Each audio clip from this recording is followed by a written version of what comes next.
Chapter 839. Immortal Emperor Jin Tai's tyrannical power had seeped into every corner of the immortal world for countless years. To the people of the immortal world, he was an unsurpassable godlike existence. The dignified immortal palace was like a towering mountain that made the people of the immortal world feel like ants at the foot of the mountain. They could only look up to it, and very few dared to show any disrespect. As for Wan Ling and the others, once they confirmed that Yu Qianshou was wearing the golden clothing, they were immediately dumbfounded. They didn't think that Yu Qianshou was a fake because it was hard for them to believe that someone in the immortal world would dare to pretend to be someone from the immortal palace to swindle people. This was simply challenging the dignity of the godlike immortal emperor. However, Yu Qianshou's rise in both his previous and current lives mostly relied on seeking wealth amidst danger. As long as there was a tiny chance, he would dare to take the risk and fight for it. To put it bluntly, he was an opportunist, but as an excellent opportunist, his outstanding vision and extraordinary courage were not comparable to ordinary people. This was achieved through failure and blood on the line between life and death. People like him never took being cruel and merciless or swindling seriously because they were already used to it. Nothing was more important than achieving their own goals. This kind of person would either die a horrible death or be unstoppable. They could always kill their way out of desperate situations and never gave up easily. At this time, Yu Qianshou didn't think about the immortal emperor and the immortal palace at all. To him, the troubles that might appear in the future were not as important as solving the problems in front of him. Wan Ling's coercion allowed him to find a good way to solve the current problems. You provoked me first, so don't blame me for being impolite. Yu Qianshou sneered in his heart. His expression was indifferent. After putting on the golden clothing, his entire aura suddenly changed. He began to emit a faintly discernible aura of a superior as he coldly looked at them. Wan Ling and the others came to their senses and looked at Yu Qianshou with complicated expressions. They were now sure that Yu Qianshou had been hiding something with the identity of a rogue cultivator.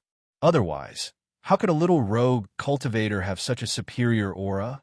This kind of imposing manner was cultivated in a certain environment. It was not something that could be faked.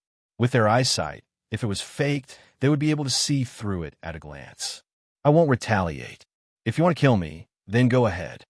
Yu Qianshou's face was expressionless as he slowly spat out each word.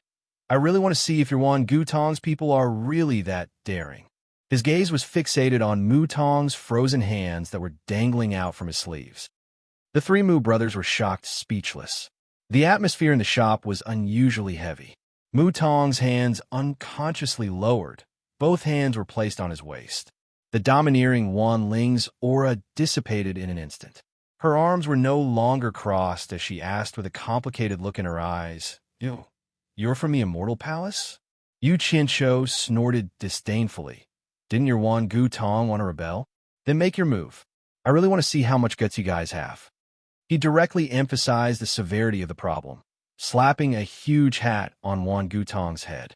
Who else could rebel in the immortal world be rebelling against? Of course it was Immortal Emperor Jin Tai. This hat was too heavy. Forget about them. Even Wan Gutong's Wan Buosheng wouldn't be able to bear it. Although Wan Buosheng was the immortal world's #1 merchant house, he was nothing to Immortal Emperor Jin Tai. If the Immortal Emperor was unhappy, he could kill Wan Buosheng at any time without batting an eyelid. Wan Gutong's face paled. If word of this got out, it would be disastrous. Once it reached the Immortal Emperor's ears, if the Immortal Emperor really took it to heart, it would be a calamity for the entire Wan Gutong. A second annihilation was only a matter of time. Although the Immortal Emperor rarely made an appearance to cause trouble for others, that was because he disdained to do so. However, everyone was well aware of Immortal Emperor Jin Tai's fickleness. It was extremely terrifying. Wan Ling's face paled in anger. Her body trembled uncontrollably. She had never been wronged like this before. Mu Wan was shocked. This was the first time she had ever lost her temper. He immediately sent a voice transmission to Wan Ling. Miss, you must endure it. We cannot afford to offend the people from the Immortal Palace. Even if you don't think for yourself, You have to think for the entire Wan Gutong family. At the very least, you have to think for your grandfather, who has always doted on you. Compromise for the general interest. Think of a way to send him away. Me? What did I do? Yu Chincho's tone was overbearing. Did I say anything wrong? Your Wan Gutong is scheming to harm the immortal emperor's trusted aide. If this isn't rebellion, then what is? The immortal emperor's trusted aide?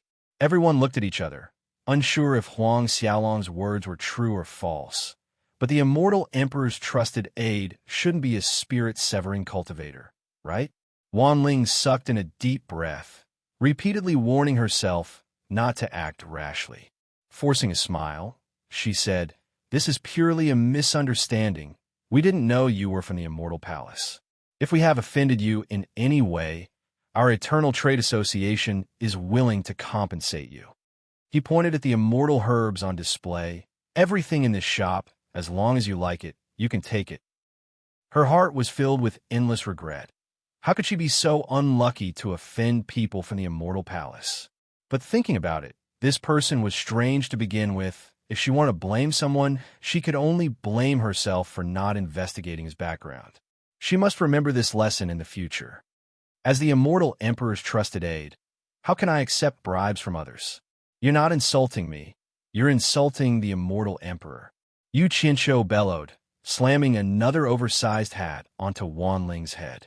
The few of them gritted their teeth in anger at Yu Qinsho's arrogant actions. They really wanted to kill Yu Qinsho to vent their anger. However, most of the people here knew that Yu Qinsho had come to Wan Gutong's shop.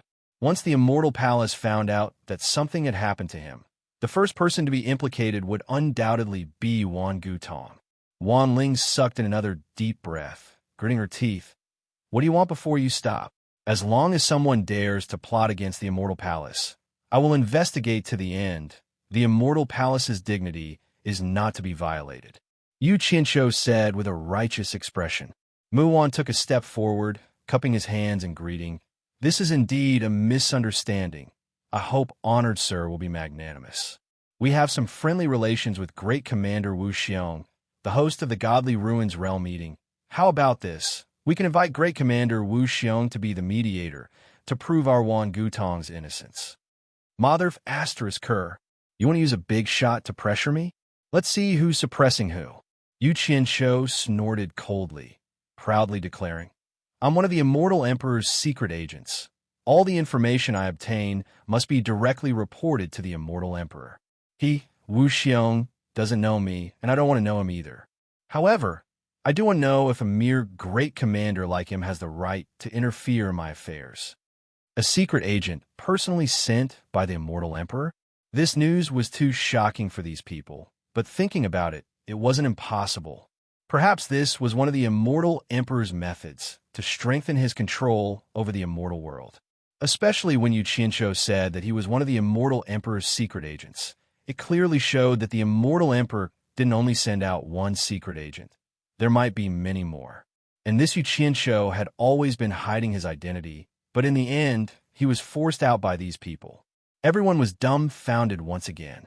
Wan Ling, who had always been brimming with confidence, suddenly felt like the world was spinning around her. Offending a seemingly insignificant nobody. Never in her wildest dreams would she have guessed that the person standing behind him was the most terrifying person in the entire immortal world, directly dragging the Immortal Emperor into the picture. Wasn't this a little too exaggerated? These people weren't idiots. They weren't so easily deceived. But the golden woven robe on the other party's body proved that he was indeed someone from the Immortal Palace. Not to mention, even if someone was trying to deceive them, who would have the guts to recklessly drag the Immortal Emperor into the picture? Because doing so would only lead to death. Fear and panic finally appeared on these people's faces. Due to Wan Gutong's coercion, they actually exposed the Immortal Emperor's secret. Once this matter was exposed, even if they didn't rebel, the Immortal Emperor wouldn't spare Wan Gutong. This time, they were in deep trouble. Wan Ling's face was filled with panic. Her mind was in a complete mess. The only reason she dared to do anything in the past was because she had an extraordinarily powerful grandfather backing her up.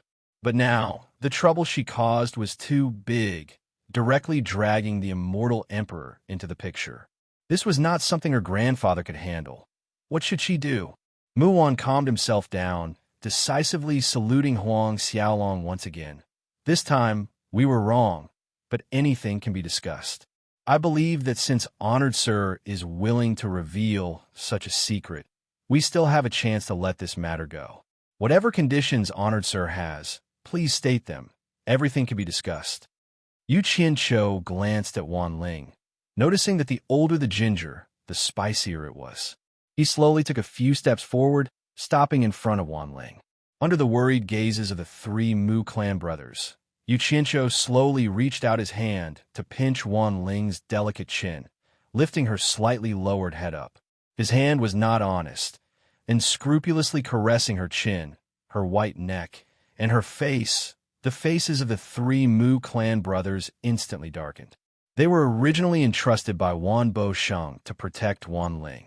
Now that Wan Ling had suffered such a great humiliation, Mu Tong, who had a bad temper, was about to make a move, but Wan Mu grabbed his arm and slowly shook his head with a gloomy expression, signaling him not to be impulsive and to wait and see. However, the uncontrollable strength in his hand caused Wan Tong to feel a dull pain. The corner of Yu Qianqiu's eyes had been paying attention to the movements of the three people. He had taken such a big risk, so he had to put on an act. If he didn't show the arrogance of the Immortal Palace, he was afraid that it would cause more suspicion in the future. He was also throwing caution to the wind. Wan Ling, who had always been high and mighty, had never suffered such humiliation. Even if it wasn't for herself, she had to endure it for her grandfather. In an instant, two crystal-clear tears directly fell from her eyes.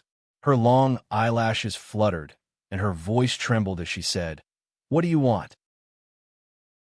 Chapter 840. I don't want anything, but you have done something wrong, so you have to pay the price. The hand that was holding Wan Ling's chin felt Wan Ling's body tremble slightly. The corner of Yu Qianqiu's mouth hooked up into a faint smile. He wanted to destroy the arrogance that she was born with, to leave a shadow in her heart, so that she would have to respect him when she saw him in the future. Otherwise, this kind of girl who didn't know the immensity of heaven and earth would easily take revenge, and she would be completely afraid. Warm tears flowed down her cheeks and fell on Yu Qianqiu's finger. Yu Qianqiu lifted that finger, letting the tears flow to the tip of his finger, and lightly tapped it on Wan Ling's red lips. Wan Ling's body trembled a little violently. Yu Qianqiu smeared her tears on her red lips and said with a light smile, "Don't be nervous. I won't do anything rude to you. Just based on your looks, I won't take a liking to you." Women were really strange creatures. Just a moment ago, because she felt humiliated, she shed tears of grievance, and now hearing the other party say that she was ugly, Wan Ling's slightly closed eyes suddenly opened, and she stared at Yu Qianqiu with a gaze that seemed like she wanted to bite someone to death. Yu Qianqiu raised his eyebrows, pinched her nose, and shook it. "Don't be so fierce. I didn't say anything wrong. You really don't look good. At least compared to my woman, you really don't look good." "Ha!" Wan Ling slapped away Yu Qianqiu's hand that was pinching her nose. That guy didn't know how to be gentle and protective of the fairer sex, and his hand was really heavy, causing her pain. Wan Ling was provoked to the point that she couldn't take it anymore, and she roared, "What do you want?" The three Mu brothers immediately tensed up. They didn't expect that she still couldn't hold it in, and her big missy temper still exploded. The three of them stared at Yu Qianqiu. If they had no choice but to change the outcome, they could only kill Yu Qianqiu and think of a way to salvage the situation afterwards. Yu Qianqiu stared at Wan Ling's red nose that he had pinched, and then looked at her tear-stained face. He unceremoniously stretched out a palm and waved his 5 fingers in front of Wan Ling's eyes, saying, "Fixed price." The 4 people present were stunned. Wan Ling was startled and asked, "What do you mean?" "Nothing much." Yu Qianqiu wagged his 5 fingers nonchalantly. "Fixed price, 50 billion divine grade spirit stones. I'll act as if nothing happened." In any case, he was ready to risk it all. He had already pretended to be an immortal emperor. If something were to happen, He wouldn't have a good ending even if he didn't take the 50 billion. He might as well take the opportunity to solve the problem in front of him. The four of them looked at each other in dismay. So, he would just try to extort spirit stones. When Wan Ling regained her senses, she sneered, 50 billion divine-grade spirit stones. You must be joking. Yu Qianqiu placed his hands behind his back, shaking his head. 50 billion divine-grade spirit stones is nothing to the immortal world's #1 trading house. Then again, if you feel that one Gudong's safety is not worth 50 billion divine-grade spirit stones, then act as if I didn't say anything. We'll do what we should do. With that said, Wan Ling turned around and walked away. It wasn't easy to find a good solution. How could Mu Wan let him go just like that? What did money count for? To Mu Wan, Wan Bushing's safety was the most important. Mu Wan's clear voice resounded. Wait, everything can be discussed. Yu Qianqiu swiftly turned around, pointing a finger at Mu Wan as he said to Wan Ling, Look, this is the proper way to deal with things I admire at the most. You should learn more from Senior. Ignoring Wan Ling's murderous glare, Huang Xiaolong turned to Mu Wan. In truth, there's nothing to discuss. A fixed price of 50 billion divine-grade spirit stones. Not a single piece less. 50 billion? Mu Wan's voice was solemn. Isn't that a little too much? We don't have that many spirit stones on hand. Grand Elder, ignore him. He's clearly trying to blackmail us. He's clearly trying to frame us. Wan Ling pointed a finger at Yu Qianqiu, gritting her teeth. Don't give him even a single piece of spirit stone. At most we'll just die together, spreading the news of him extorting spirit stones from us. Even the immortal emperor won't spare him. Let's see if he dares to speak of this matter again. The three Mu brothers' eyebrows twitched slightly, as if they were tempted by Wan Ling's words, and hesitated. Yu Qianqiu chuckled. You want to play ruthless with me? Fine. Then we'll see who's more ruthless. But let me tell you, I'm still the immortal emperor's trusted aide. Maybe I'll be unlucky, maybe I'll be fine, but even if I die, I'll drag your entire Wangu Tong family down with me.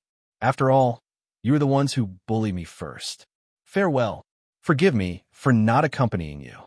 With a flick of his sleeves, Huang Xiaolong strode out without looking back. Mu Wan's silhouette flickered, blocking Huang Xiaolong's path, clasping his fists together. Since you're seeking wealth, then there's still room for discussion. Why must you push things to the extreme? Losing both your life and wealth is not something you and I wish to see. I knew it.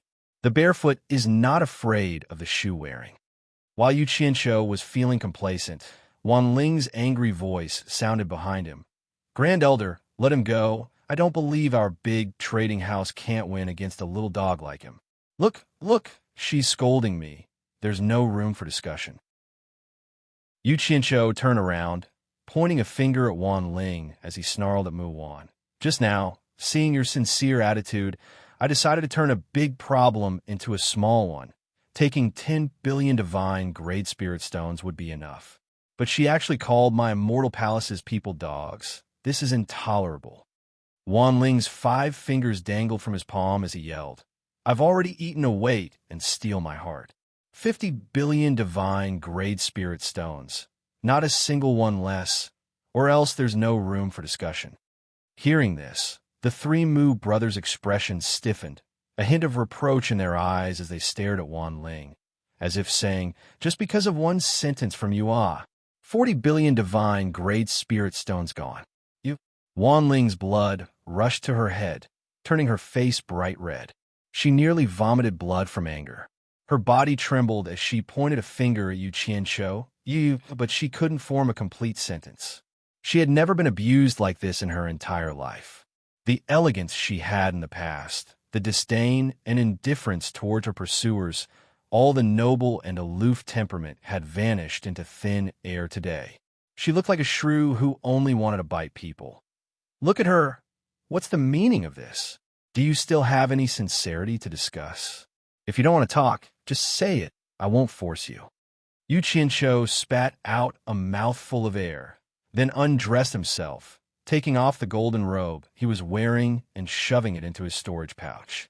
Mu Gu, who had not spoken a word from the beginning until now, suddenly walked to Wan Ling's side, sighing softly. Your grandfather trusts you so much, he didn't tell you to harm him. I gulp. Wan Ling's throat emitted a strange sound. Her eyes rolled back. She was so angry that she fainted on the spot. Mugu reached out to support her, looking at his two brothers in surprise. Did I say something wrong again? Mu Wan and Mu Tong exchanged a look, speechless. Yu Qianqiu was also stunned. He didn't expect this woman to be so narrow-minded, so careless. He didn't even consider how vicious his words were. He had caressed Wan Ling's face, and she had swallowed her anger for the time being. Of all the things he could have said, he just had to say that she was ugly. Little did he know that there were some women. If you hit or scold them, they could endure it, but if you said she was ugly, they would remember you for the rest of their lives. It was at that moment that Wan Ling lost her cool, retorting in the manner of a flustered and exasperated woman. Subconsciously, she wanted to refute the other party's words to prove that the other party's words about her were wrong. In short, she wanted to prove that the other party's words were not right. So the words about her being ugly were naturally wrong. The logic of a woman was often inconceivable. This kind of situation usually appeared between women. She was already angered to the point of vomiting blood by Yu Qianqiu, and what made it even more difficult for Wan Ling to bear was that even her own people were helping her opponent. Mugu's words made things worse, so she directly fainted. What kind of status was this? How noble. Those were all extras. They could not defeat human nature. With this fainting, all of them became fleeting clouds. Yu Qianqiu coughed, breaking the silence. 50 billion. Are you giving it to me or not?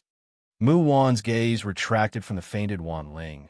Frowning, we can give it to you, but we don't have that many spirit stones here. Yu Qianqiu swept his eyes over the items in the shop, raising his eyebrows. With your Wan Gu Tong's reputation, it shouldn't be a problem to borrow some from the neighbor next door, right? How can we trust that you won't pester us after taking the spirit stones? Mu Wan asked. Yu Qianqiu pursed his lips at the unconscious Wan Ling and said, just as she said, you can leak the matter of my corruption and bribery when the time comes. But do you think I'll take that risk after getting the money? That's why I said it. You can rest assured. Good. I promise you. I'll give you 50 billion divine grade spirit stones. But if we wait for her to wake up, we won't be able to use such a large amount of spirit stones. Mu Wan said. Looking at Wan Ling, Yu Qianqiu immediately rolled his eyes and said, isn't that nonsense? Look at her. Do you think she's someone who would give me money? Don't worry. After she wakes up, we'll slowly persuade her. There shouldn't be any problems. But I'm warning you, if you still pester us after getting the money, I'll make you wish you were dead. Mu Wan warned, a cold light glinting in his eyes. Enough. Enough with the nonsense. After you get the money, come look for me at the mythical flame palace, but don't make me wait too long. I don't have that kind of patience. Yu Qianqiu waved his hand, walking to the door with a satisfied expression. He lifted the curtain and walked out. Mu Wan looked at the swaying curtain, sighing softly. He turned around and nodded. Wake the young miss up. We need to persuade her. Facing the immortal palace, we can't afford to be rash. Mugu's 5 claws condensed, and a thin mist-like golden gas quickly seeped into Wan Ling's head. Not long after, Wan Ling faintly woke up. Before her eyes had completely opened, she could hear her muttering, I can't give it to him. Chapter 841. After the end of the Divine Ruin Realm gathering, the huge plaza did not show the same prosperity as in the past. There were very few people on the streets between the shops, and the atmosphere in the entire plaza was heavy and oppressive. In the past, after the Divine Ruin Realm was closed, there would be a lot of buying and selling, but now it seemed like there was no interest. Normally, after the Divine Ruin Realm was closed, the great commander Wu Xiong sent by the Immortal Palace would evaluate the various sections. However, this time, as soon as the Divine Ruin Realm was closed, Wu Xiong brought a large group of people from the Immortal Palace back to the Immortal Palace, almost without stopping. Was Wu Xiong's attitude telling everyone that there was no winner or loser in this Divine Ruin Realm gathering? As a result, many sects that didn't gain anything from this trip tore down their shops and went back home. The sects that had some gains were left speechless. There was even an entire row of shops that were torn down to the point that only 1 or 2 shops were left. There were even more disgusting sects that directly smashed their shops, making the remaining shops look like they were in a garbage dump. With one sect doing such a prank, other sects immediately followed suit. In any case, this broken shop was not worth much. After a day or two, the huge plaza had become a real garbage plaza. Looking at it from the sky, it was a scene of desolation, completely different from before the Divine Ruin realm opened. Du Feng and the others stood on top of an abandoned shop, looking around at the miserable surroundings, not knowing whether to laugh or cry. From time to time, they could see sects packing up and leaving, and the number of people in the huge plaza was decreasing. Yu Qianqiu looked around and said in surprise, "Didn't they say they would trade for a while? Why are they all leaving? Great Commander Wu Xiong has left, and the sects still have to rush back to report the details. There is no need to stay." Du Feng sighed. But there are also many sects that have gained a lot. So many things are piled up in their hands. Before Yu Qianqiu could finish, he saw Du Feng wave his hand and say, "This is not a problem at all. Everyone has shops in the various immortal domains. I believe that the psychedelic immortal city will usher in a peak of trading." The current Yu Qianqiu also knew about the hallucinatory immortal city. It was the largest commercial city in the immortal world. It was said that it was extremely prosperous and huge. All the sects and merchant associations in the immortal world had their own businesses there. Yu Qianqiu silently looked at the everlasting trade hall's location. 2 days had already passed, but there was no response from that side. He couldn't help but wonder if he could get his 50 billion. If Wan Gutong went back on his word, Yu Qianqiu wouldn't be able to do anything to them. Snitch to the immortal emperor? What a joke. Only the immortal emperor knew who he was. Should I exert some pressure on him? Yu Qianqiu was brewing a bellyful of evil ideas, but Du Feng looked at him and said with a light smile, "This time, brother, you showed off his skills in the Divine Ruin realm. I'm afraid his name will spread throughout the entire immortal world."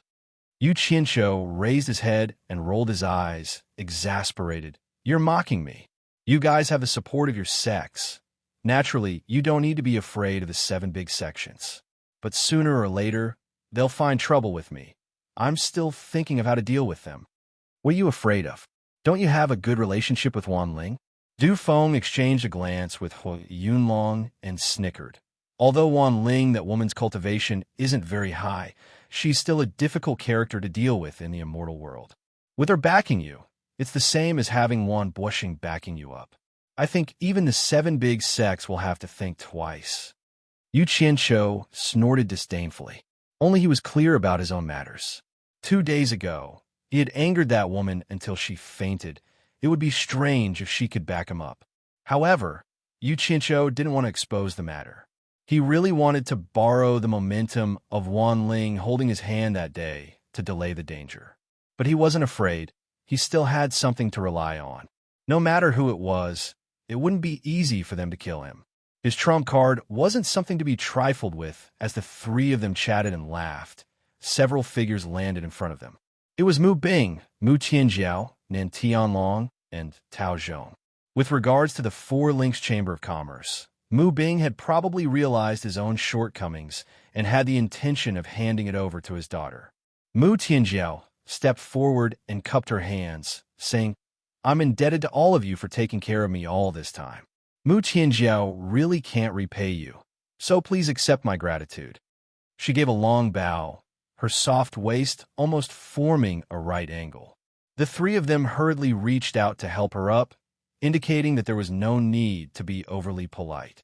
Du Feng swept a glance at them. It seemed that a running shop couldn't be completely empty. He couldn't help but ask, "Miss Mu, are you preparing to return to the 4 Links Chamber of Commerce?" Mu Tianjiao nodded with a smile, but there was a hint of worry hidden in her smile. Yu Qianqiu, who was well aware of this, frowned and said, "If you go back this time, I'm afraid that Qi Fengsheng of the 8 Links Chamber of Commerce won't let you go. Do you have any countermeasures?" Before Mu Tianjiao could reply, Hui Yunlong waved his arm and laughed heartily, saying, "Don't worry about this.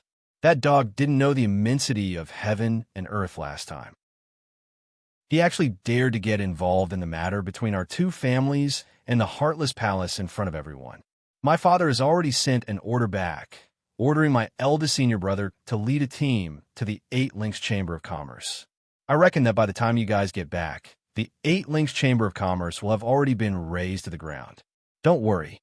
Yu Qianshou, on the other hand, was deeply moved. No matter where he went, he couldn't avoid encountering the law of the jungle. Big sect for big sections. If they weren't happy, they would raze their opponents to the ground. The 8 Links Chamber of Commerce was really unlucky this time. Mu Tianjiao and the others were stunned for a moment, but then they all revealed expressions of joy and thanked him. Hui Yunlong straightforwardly waved his hand and said, "No need to thank me. No need to thank me." This time, it was the 8 Links Chamber of Commerce that provoked my father. How can my father let them off so easily? This has nothing to do with me. However, if there's a chance in the future, maybe we'll go to your 4 Links Chamber of Commerce as guests. Don't forget about us old friends at that time. Yu Qianshou tilted his head to look at the 2 young masters. He probably wouldn't go to the 4 Links Chamber of Commerce again, but it wasn't certain for these 2. It seemed like the possibility was very high. Mu Tianjiao's gaze inadvertently glanced at Yu Qianshou. She smiled and cupped her fists, saying, "The 3 of you are esteemed guests of our 4 Links Chamber of Commerce. We couldn't be happier to meet you. How could we not know you? I'm just afraid that you'll find our 4 Links Chamber of Commerce too shabby and refuse to honor us with your presence. Since we're friends, there's no need to say such things."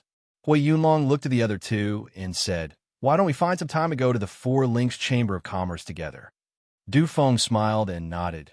"Sure," while Yu Qianshou non-committally replied with an N.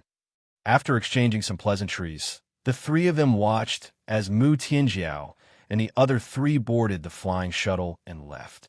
At the same time, there were also people from the other sects leaving one after another. Hui Yunlong frowned as he looked at the absent-minded Yu Qianshou and asked, "Brother Yu, my father also wants to return to the sect as soon as possible. What do you think? Do you want to follow me back to the mythical fire palace?" Du Feng stared at Yu Qianshou with a profound gaze. He knew the secret of Yu Qianshou wanting to establish his own chamber of commerce, but he didn't know what Yu Qianshou's intention was to delay the departure of the mythical fire palace. For this reason, he also asked his father to delay the departure of the spiritual cultivation sect because he wanted to see what Yu Qianshou wanted to do. Could it be that he really had a way to raise the 50 billion that he wanted? Yu Qianshou, who was deep in thought, looked at the various sects that were flying away and slowly said, "You guys go back first. I still have some things to do. Don't tear down the mythical fire palace's shop. Leave it for me to stay temporarily." The 2 of them looked at each other speechlessly. It seemed that he was prepared to stay here for a period of time. Hui Yunlong asked suspiciously, "Brother Yu, is there something you need? Why don't you tell us? Maybe we can help you." Yu Qianshou unceremoniously rolled his eyes. He thought to himself, "I've already said that I want to borrow 50 billion from you. But can you help me?" Du Feng saw some clues and pulled Hui Yunlong with a bitter smile. "Let's listen to him. Let's go first." But Hui Yunlong wanted to say something, but was forcefully pulled away by Du Feng. Yu Qianshou stood alone on the rooftop with his hands behind his back. He stood there silently for a long time until he saw a streak of light approaching from afar. A few people disembarked from a flying shuttle, and it seemed like they were heading towards Wan Gutong's shop. Yu Qianshou couldn't help but exclaim in surprise. Everyone was leaving this place. Why were there still people coming?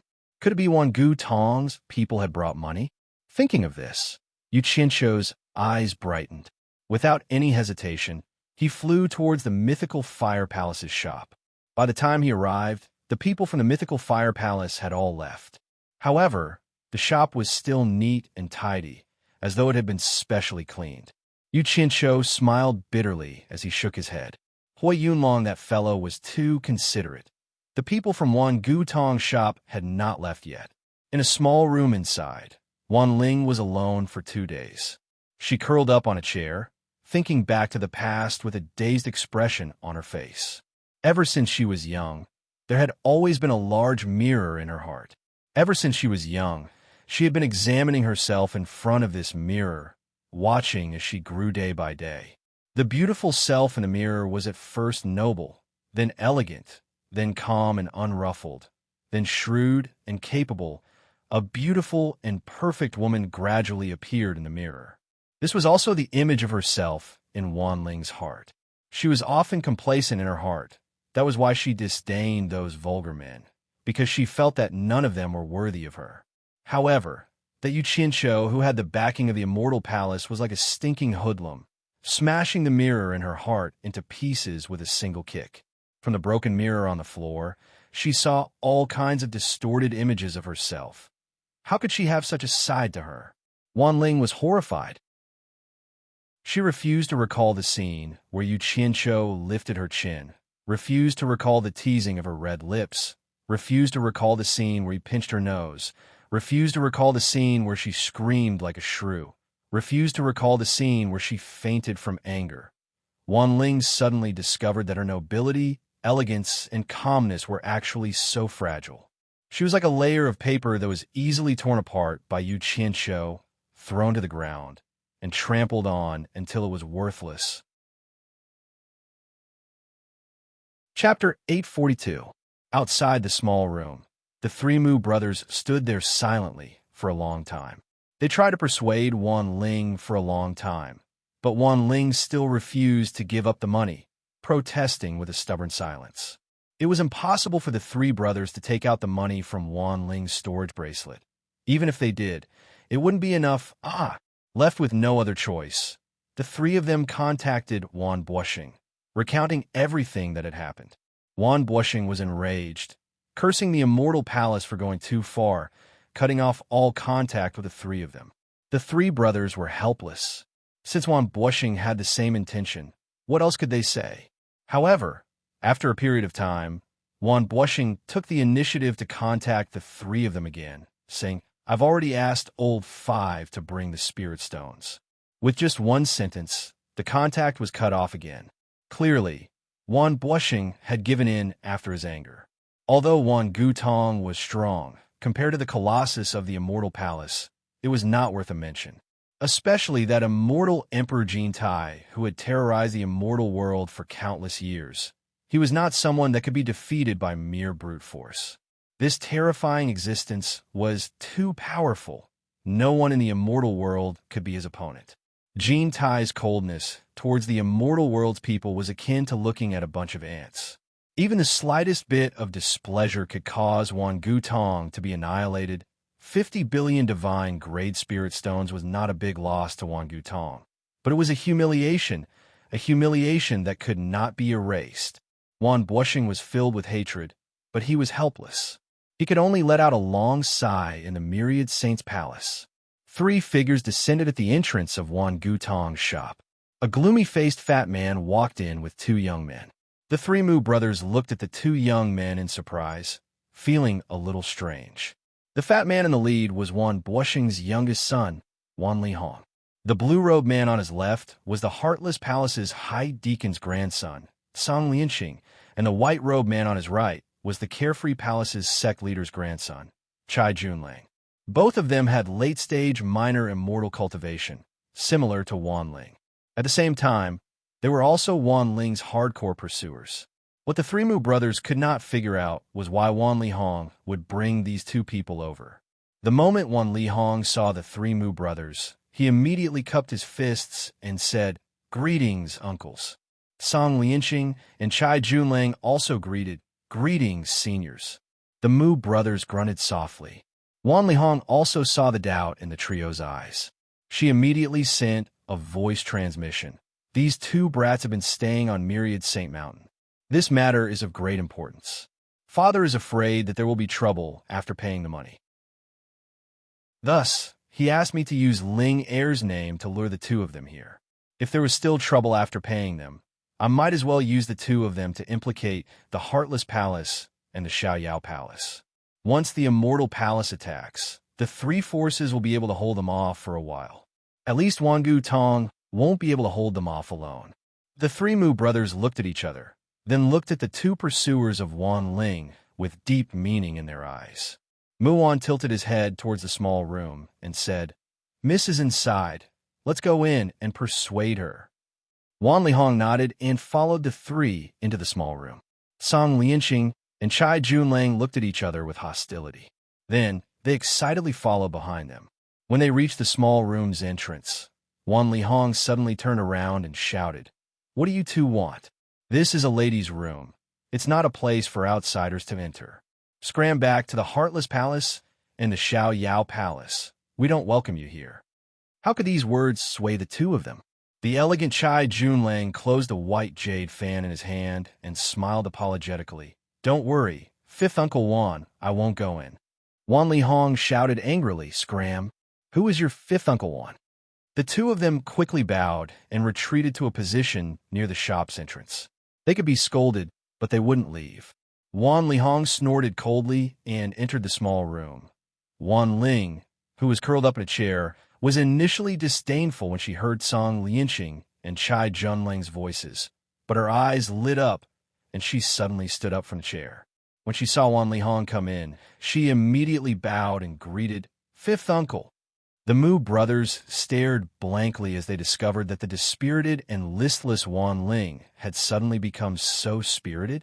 Wan Lihong casually shot out a ray of light and set up a soundproof barrier. He stared at Wan Ling and shouted in a deep voice, "What do you want this time? You've caused trouble to the Immortal Palace and even offended the Immortal Emperor. Is that someone you can offend? Are you trying to get your grandfather killed?" Ling? Oh, no, she's wrong. But who would have thought that this ordinary-looking guy was actually from the Immortal Palace and was even a secret agent sent by the Immortal Emperor? Wan Ling pretended to be wronged as she bowed. Then, she revealed a smile and quickly hugged Wan Lihong's arm and said coquettishly, "I know fifth uncle loves Ling the most. Please spare Ling this time." The Mu brothers shook their heads with a wry smile on their faces. Wan Lihong rubbed his forehead, shaking off Wan Ling's entanglement.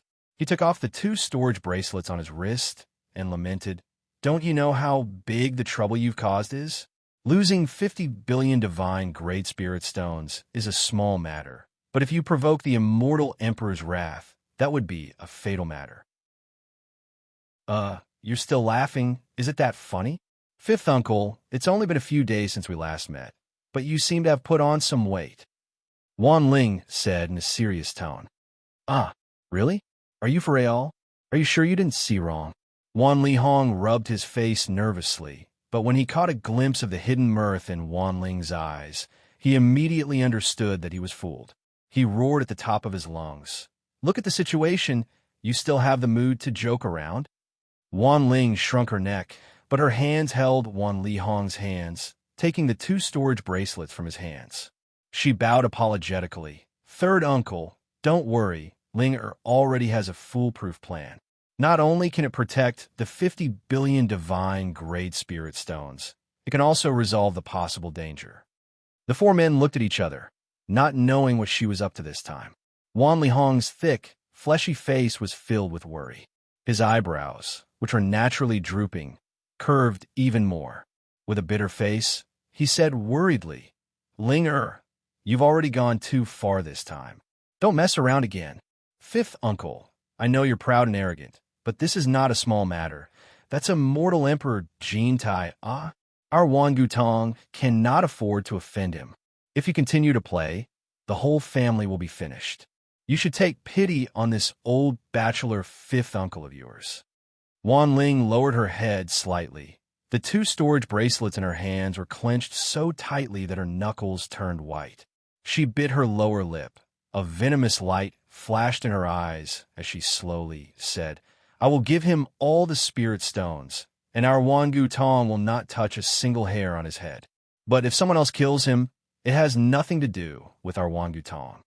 The 4 men were stunned. Subconsciously glancing at the room next door, they could roughly guess what she was planning to do. Wan Lihong asked suspiciously, "You want to lure those 2 fellows to make a move against that Yu Qianshou? I'm afraid that's not appropriate."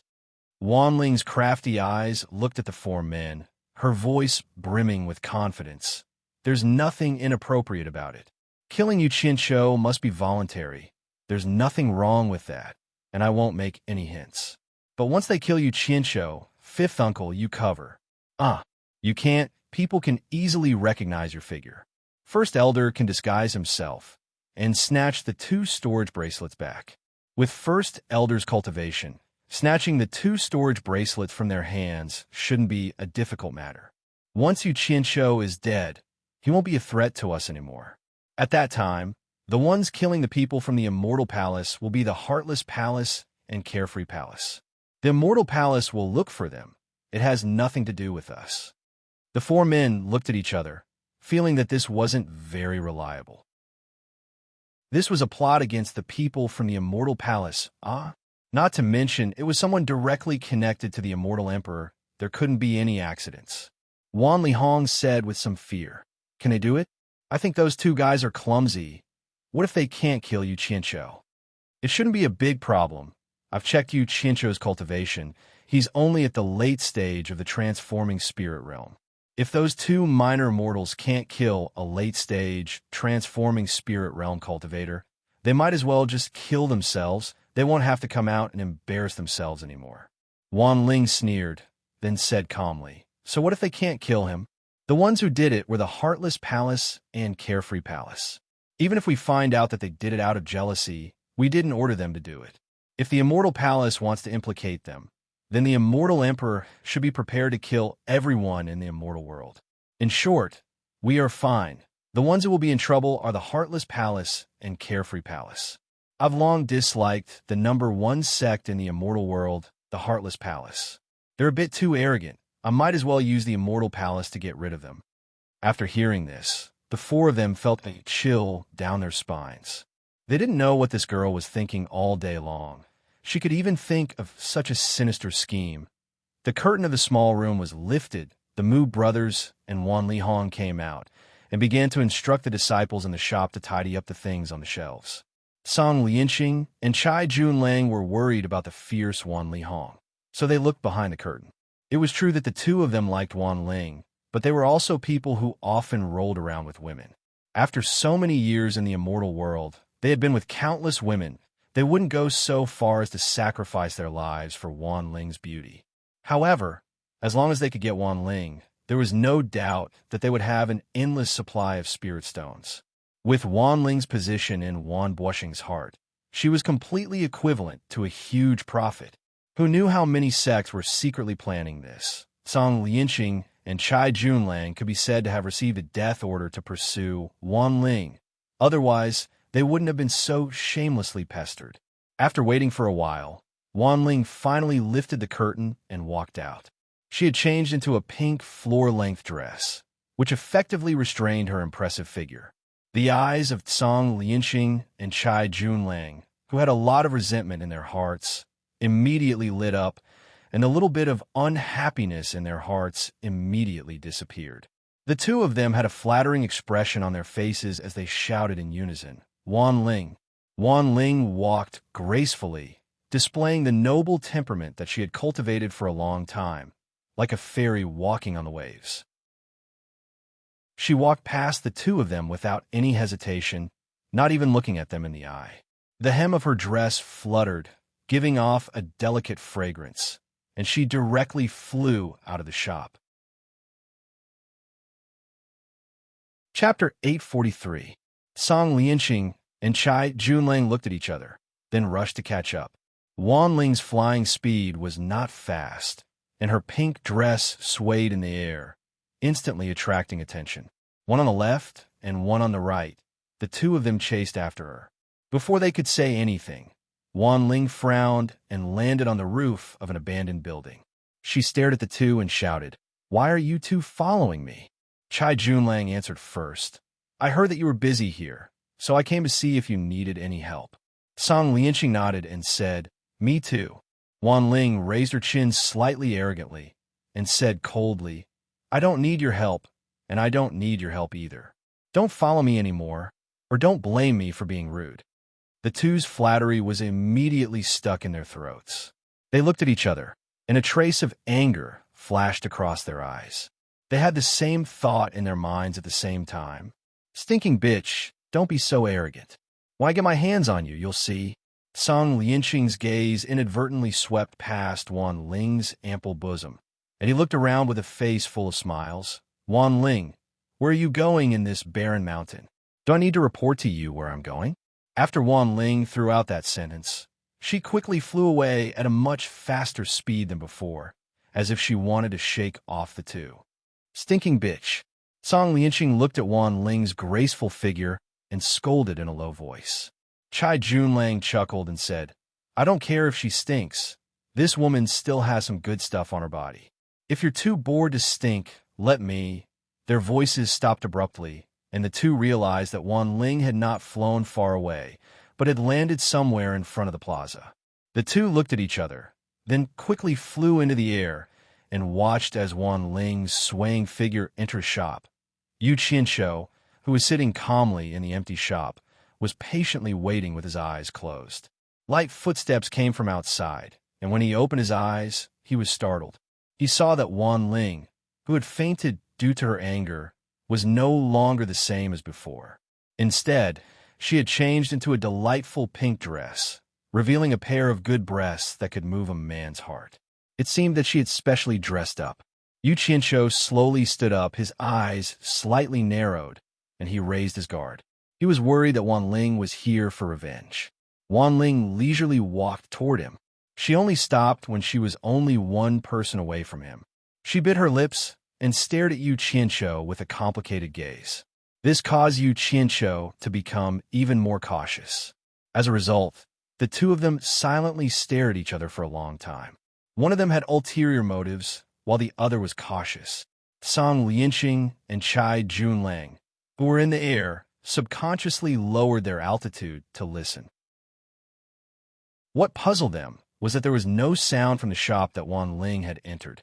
Seeing that they had already descended to the rooftop of a row of shops, the two looked at each other and decided to directly land on the street and looked into the shop opposite them.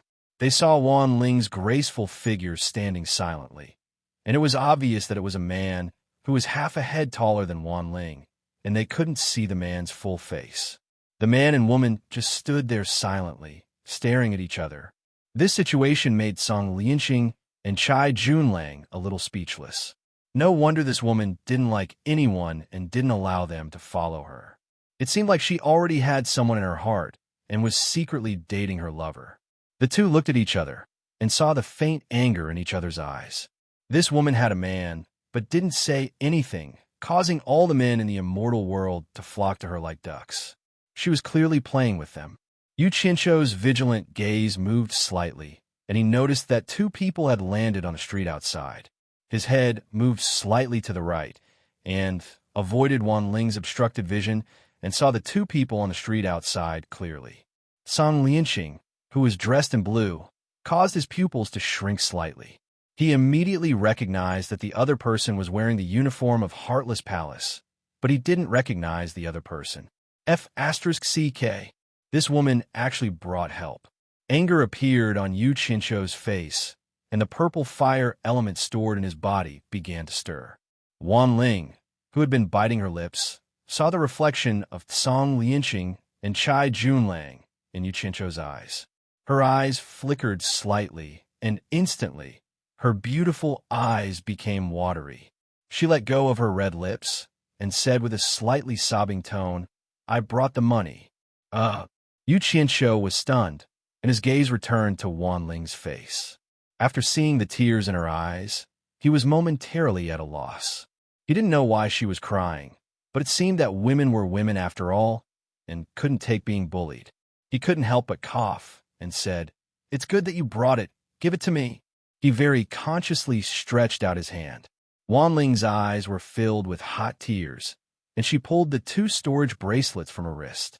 Her shoulders trembled, and she sobbed and said, Can you guarantee that after you take the spirit stones, you won't pester me anymore?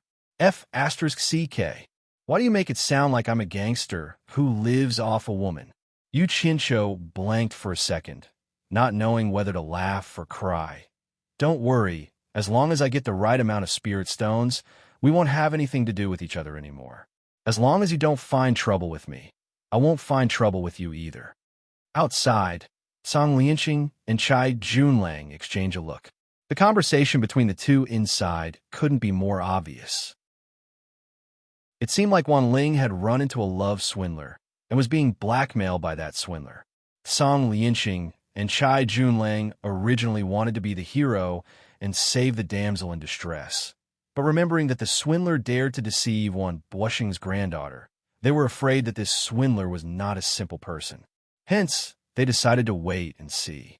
I hope you remember what you said today, otherwise I won't let you off even if I become a ghost. Wan Ling wiped the tears off her face with a wave of her sleeve and slapped the 2 storage bracelets on her wrist onto Yu Qianshou's outstretched palm. Choking with sobs, she said, "Remember, don't pester me anymore." Yu Qianshou was rendered speechless. He quickly sent his divine sense into the 2 storage bracelets. 50 billion divine grade spirit stones was not a small amount, and it took him quite a bit of effort. After counting, he found that 50 billion divine grade spirit stones, not 1 piece more, not 1 piece less, just right. With the spirit stones in his hands, a huge rock in his heart fell to the ground. Immediately, a smile spread across his face as he patted his chest and guaranteed, "From now on, you go your own way, and I'll go mine. The disputes between us are written off. I hope you can do as you say, otherwise I won't let you off." Inside the shop, Wan Ling threw out those harsh words, then turned around and dashed out while wiping her tears. Ignoring the dumbfounded Song Lianxing and Chai Junlang, she sped away. Women, women. If you can't afford to play, then don't play. What's the point of crying and crying? It's as if I'm a gangster. Yu Qianshou shook his head, sighing with emotion. He didn't expect his desperate gamble to actually succeed. 50 billion, He got just like that. His gaze shifted to the 2 people staring at him from outside, and the complacent smile on his face immediately disappeared. He discovered that he couldn't see through their cultivation. Without a doubt, these 2 were immortal realm masters, especially those from the Heartless Palace. Yu Qianshou's steps were steady as he made his way out of the shop. Now that he had gotten the money to register his business, this was not a good place to stay. Song Lianxing and Chai Junlang also couldn't see through Yu Qianshou's cultivation. Thus they dared not act rashly. When Yu Qianshou reached the shop's entrance and was about to leave, Song Lianxing glanced at the mythical fire palace insignia on the shop, cupped his hands and smiled. "I'm Heartless Palace's disciple, Song Lianxing. Are you from the mythical fire palace?" Yu Qianshou glanced at him indifferently, and just as he was about to leave with a few perfunctory words, he saw a slightly hunchbacked, gray-robed old man walking along the desolate and messy street. After hearing Song Lianxing's words, he subconsciously stopped and looked left and right. Suddenly, he chuckled. "Why does this sound so funny?" He's Yu Qianshou, a late-stage soul formation cultivator hired by the small 4 Links Chamber of Commerce. He killed all the people from your Heartless Palace in the ruins of God. How did he become a disciple of the mythical Fire Palace? Sigh. The disciples of Heartless Palace are really getting worse with each generation. The hunchbacked old man shook his head and sighed with emotion as he walked away. The street suddenly became quiet, and an evil wind blew from somewhere, bringing a chill to the entire street. Damn it! Where did this meddlesome old bastard come from? Yu Qianshou looked at the receding figure and really wanted to go over and kick him. Song Lianxing's pupils suddenly shrank as he stared at Yu Qianshou and said indifferently, "But that Yu Qianshou?" Although he and Chai Junlang had been staying near Myriad Saint Mountain for a long time, they were not cut off from the news. They had already heard the news that all the disciples of Heartless Palace had been annihilated in the ruins of God. It was said that all of them had died in the hands of a late-stage soul formation cultivator called Yu Qianshou.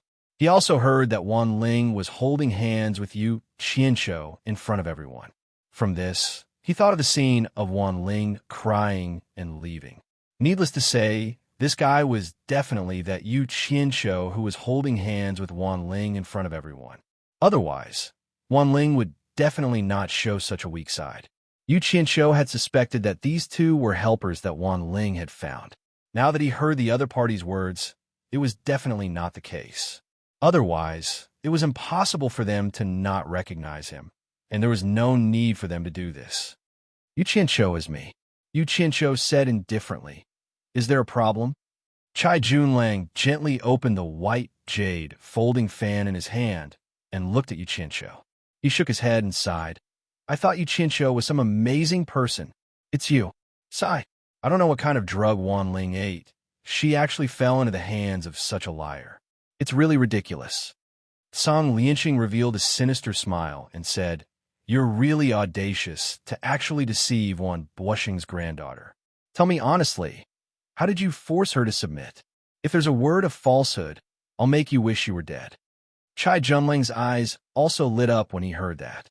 If he could get hold of the handle that forced Wan Ling to submit, then it would indeed be twice the result with half the effort. "The two of you want to make a move on me here?" Yu Qianqiu looked around and said expressionlessly, "If I remember correctly, Great Commander Wu Xiong has long stipulated that no one is allowed to make a move on this plaza at the entrance of the Divine Ruin Realm. Although the Divine Ruin Realm gathering is already over, I don't think the two of you have the guts to try it." Chapter 844. As soon as he said that, the two's faces froze, and they couldn't help but look around. This place was already showing a bleak decline, and it would continue to be bleak until the Divine Ruin Realm opened again in the next 100 years. But even so, since Wu Xiong had already spoken, fighting was not allowed in this square outside the Divine Ruin Realm. Otherwise, it would be a challenge to Wu Xiong's authority. Although Wu Xiong had already left, and no one knew if he would remember this matter, if someone spread this matter to Wu Xiong's ears, who knew what he would think? Song Lianqing and Chai Junlang naturally knew how powerful the Immortal Palace was. With their little guts, they didn't dare to challenge Wu Xiong's words, so they looked at each other blankly. There were fewer and fewer people leaving in the sky. Yu Qianqiu looked up, then waved at the two with a mocking expression. "I'm leaving first. No need to send me off." "Stop!" Song Lianqing shouted. The twisted expression on his face showed that he was enraged by the other party's words. He chuckled coldly and said, "I advise you to honestly tell me how you forced Wan Ling to submit. Otherwise, unless you don't leave this place for the rest of your life, once you step out of this square, you know what will happen to you." "Know what?" Yu Qianqiu turned to look at the two and said expressionlessly, "May I ask what your cultivation is like?" Chai Junlang was taken aback for a moment. Then he waved his folding fan and clicked his tongue. "Our cultivation bases are indeed not high. We're only at the late stage of minor immortal realm. However, you don't think it will be difficult for one of us to deal with you, a late-stage divine transformation bastard, right?" "Ha!" The two couldn't help but laugh at the same time. Yu Qianqiu turned a deaf ear to them and replied indifferently, "I just want to warn the two of you. Sometimes killing doesn't require a high cultivation. Don't force me to do it, or you won't even have the chance to regret it." He had long wanted to test the power of the purple flames to see if killing immortals would feel good, but he didn't want to expose it so easily. In fact, he had been holding it in for a long time. "Did I hear wrong?" Chai Junlang asked Song Lianqing with a teasing expression. "Is he threatening us?" "I think so." Song Lianqing nodded seriously. The two looked at each other and couldn't help but burst into laughter again.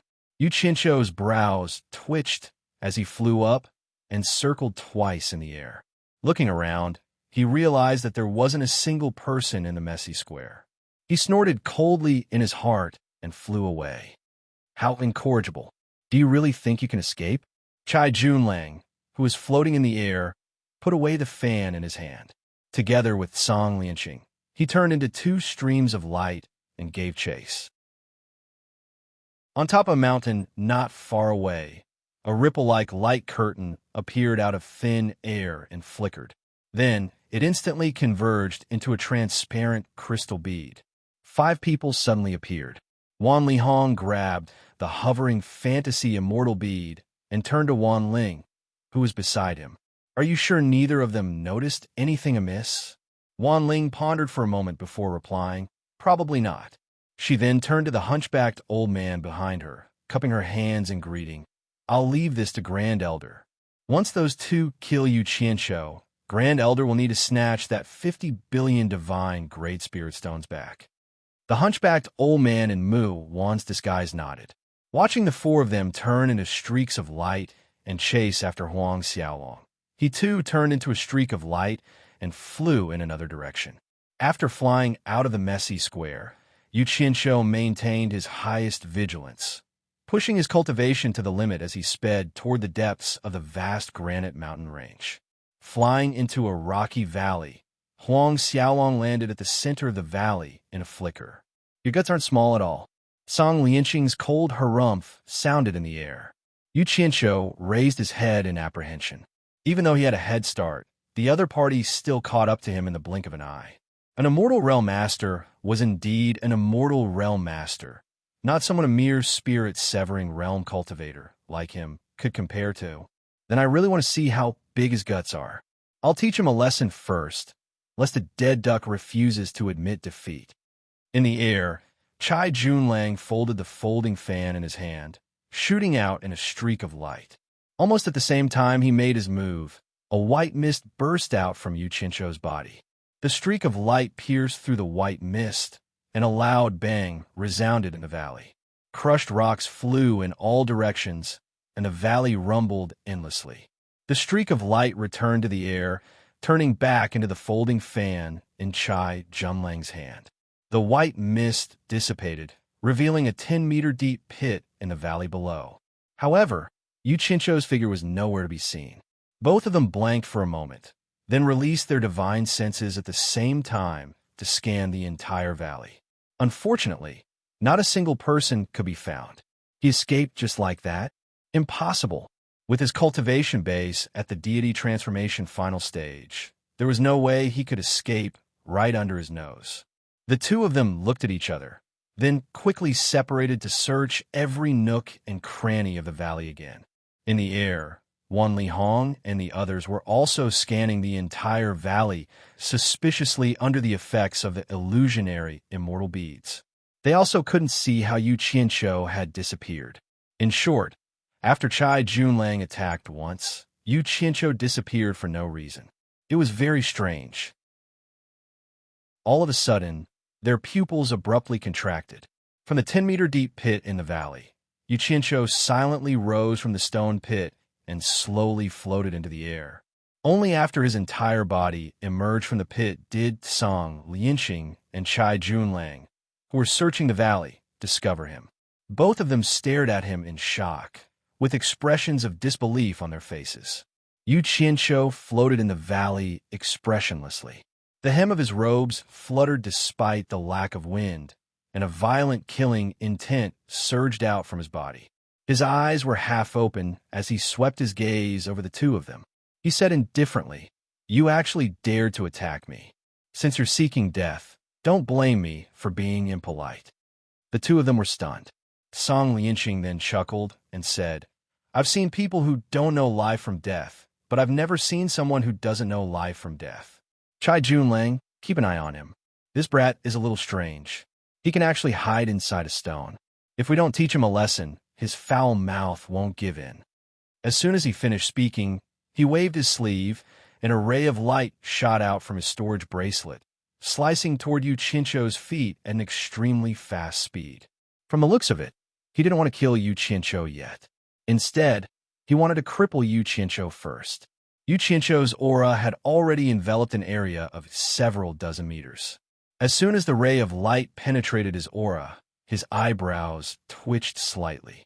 With a boom, the ray of light suddenly exploded into a large cloud of silver powder. This was an extremely bizarre scene. Song Lianqing and Chai Junlang's mouths instantly gaped open, and their eyes were filled with incredulity. The people in the air also looked at one another. Wan Lihong looked at Wan Ling with furrowed brows and transmitted her voice to her. "Ling, are you sure this Yu Qianshou is only a soul formation final stage cultivator?" Wan Ling paused and looked at Yu Qianshou in disbelief. "I shouldn't be wrong. I've checked it myself. That's strange. The flying sword that Song Lianqing used is at least a level 3 immortal tool. Isn't it a little too terrifying to be able to shatter it into dust without a sound?"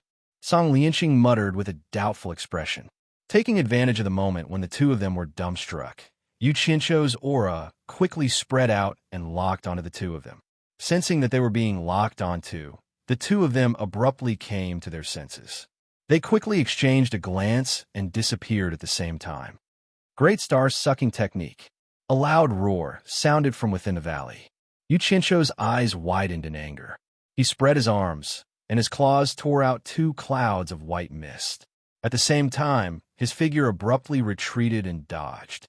His claws were like two white ribbons as they retracted into his sleeves. In an instant, the two dried corpses that had been drained of water suddenly appeared. They collided with each other at the place where Yu Qianzhou dodged and fell to the ground at the same time. The two mummified corpses were struggling to get up from the ground. They looked extremely horrifying, but their movements seemed to be a little slow. The two corpses that got up together raised their heads and looked at each other. They seemed to be shocked by each other's appearance and waved their hands to attack each other at the same time. With a bang, the two of them were shaken by each other and took a few steps back. Suddenly, they looked at their outstretched hands at the same time and found that not only were they as thin as firewood, but they were also full of wrinkles. Then, they reached out with both hands and touched their faces and bodies. A series of ho-ho sounds of horror came from their shriveled throats. They seemed to want to speak, but couldn't make a sound normally. The two of them seemed to have scared themselves and retreated in disbelief. Yu Qianzhou looked at the two of them in surprise. He thought, it's really good to have an immortal body. My absorbing star's great technique actually can't kill them. The few people in the air took a deep breath. They were really scared by the strange scene below. Wanling couldn't help but cover her mouth with her hands, afraid that she couldn't help but make sound. I want to see if you two dried corpses have the thick skin of an old monster. Yu Qianzhou's face was ferocious. He waved his sleeves, and a 2-meter-long cyan saber appeared in his hand. He floated in the air and said indifferently, "You two, if you have the ability, quickly run away. Otherwise, don't blame my saber for being merciless." The two dried corpses raised their horrifying heads. Their eyes that had shrunk deeply in their eye sockets revealed fear. Without saying a word, they flashed into the air and escaped together. Although they desperately urged their immortal power, the meridians in their body had shrunk a little too much. It was difficult to circulate their true essence like usual. Their flying speed was not much faster than the birds in the sky. Perhaps it was because their bodies were too thin. When they flew up, they immediately drilled out of the loose neckline. Their clothes and shoes all fell to the ground. They saw two disgusting dried corpses flying in the sky. It was really a strange thing in the immortal world. Chapter 845.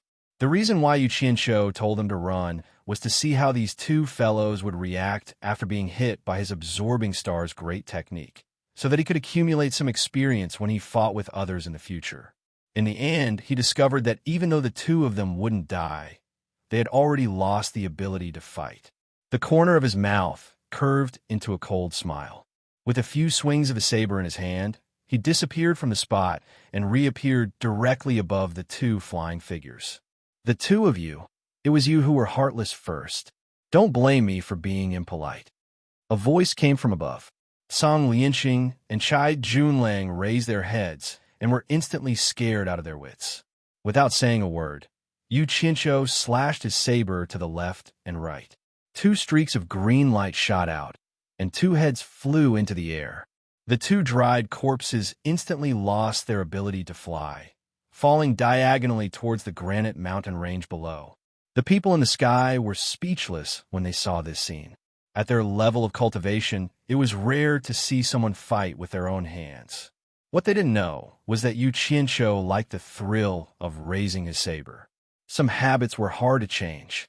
What made them the most speechless was the fact that the Heartless Palace's Grand Deacon's grandson and Carefree Palace's Sect Master's grandson were killed just like that. After this incident, the two families would definitely trace the matter back to Wangu Tong, because many people saw them coming with Wan Li Hong. At that time, how would they explain themselves? They couldn't possibly tell the two families that it was Yu Qianzhou who killed the two of them. Wasn't it obvious that they were going against the Immortal Palace or the Immortal Emperor?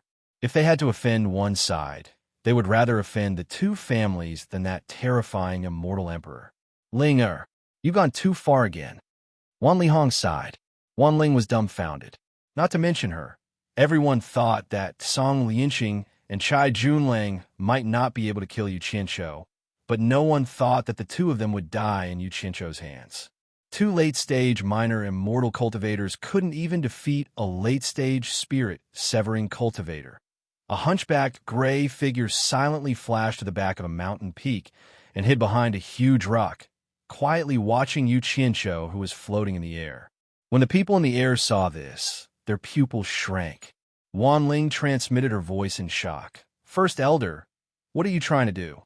Mu Wan's disguised hunchback elder replied in the direction of the voice transmission. Since those two fellows are useless, I'll do it myself. No. Wan Ling hurried to warn Huang Xiaolong through voice transmission. Once people find out that you killed an immortal emperor's secret agent, our Wan Gu Tong will be in big trouble. I don't think so. There shouldn't be anyone nearby. Even if I'm hiding someone, I'll disguise myself. No one will know who I am, and Wan Gu Tong won't be implicated.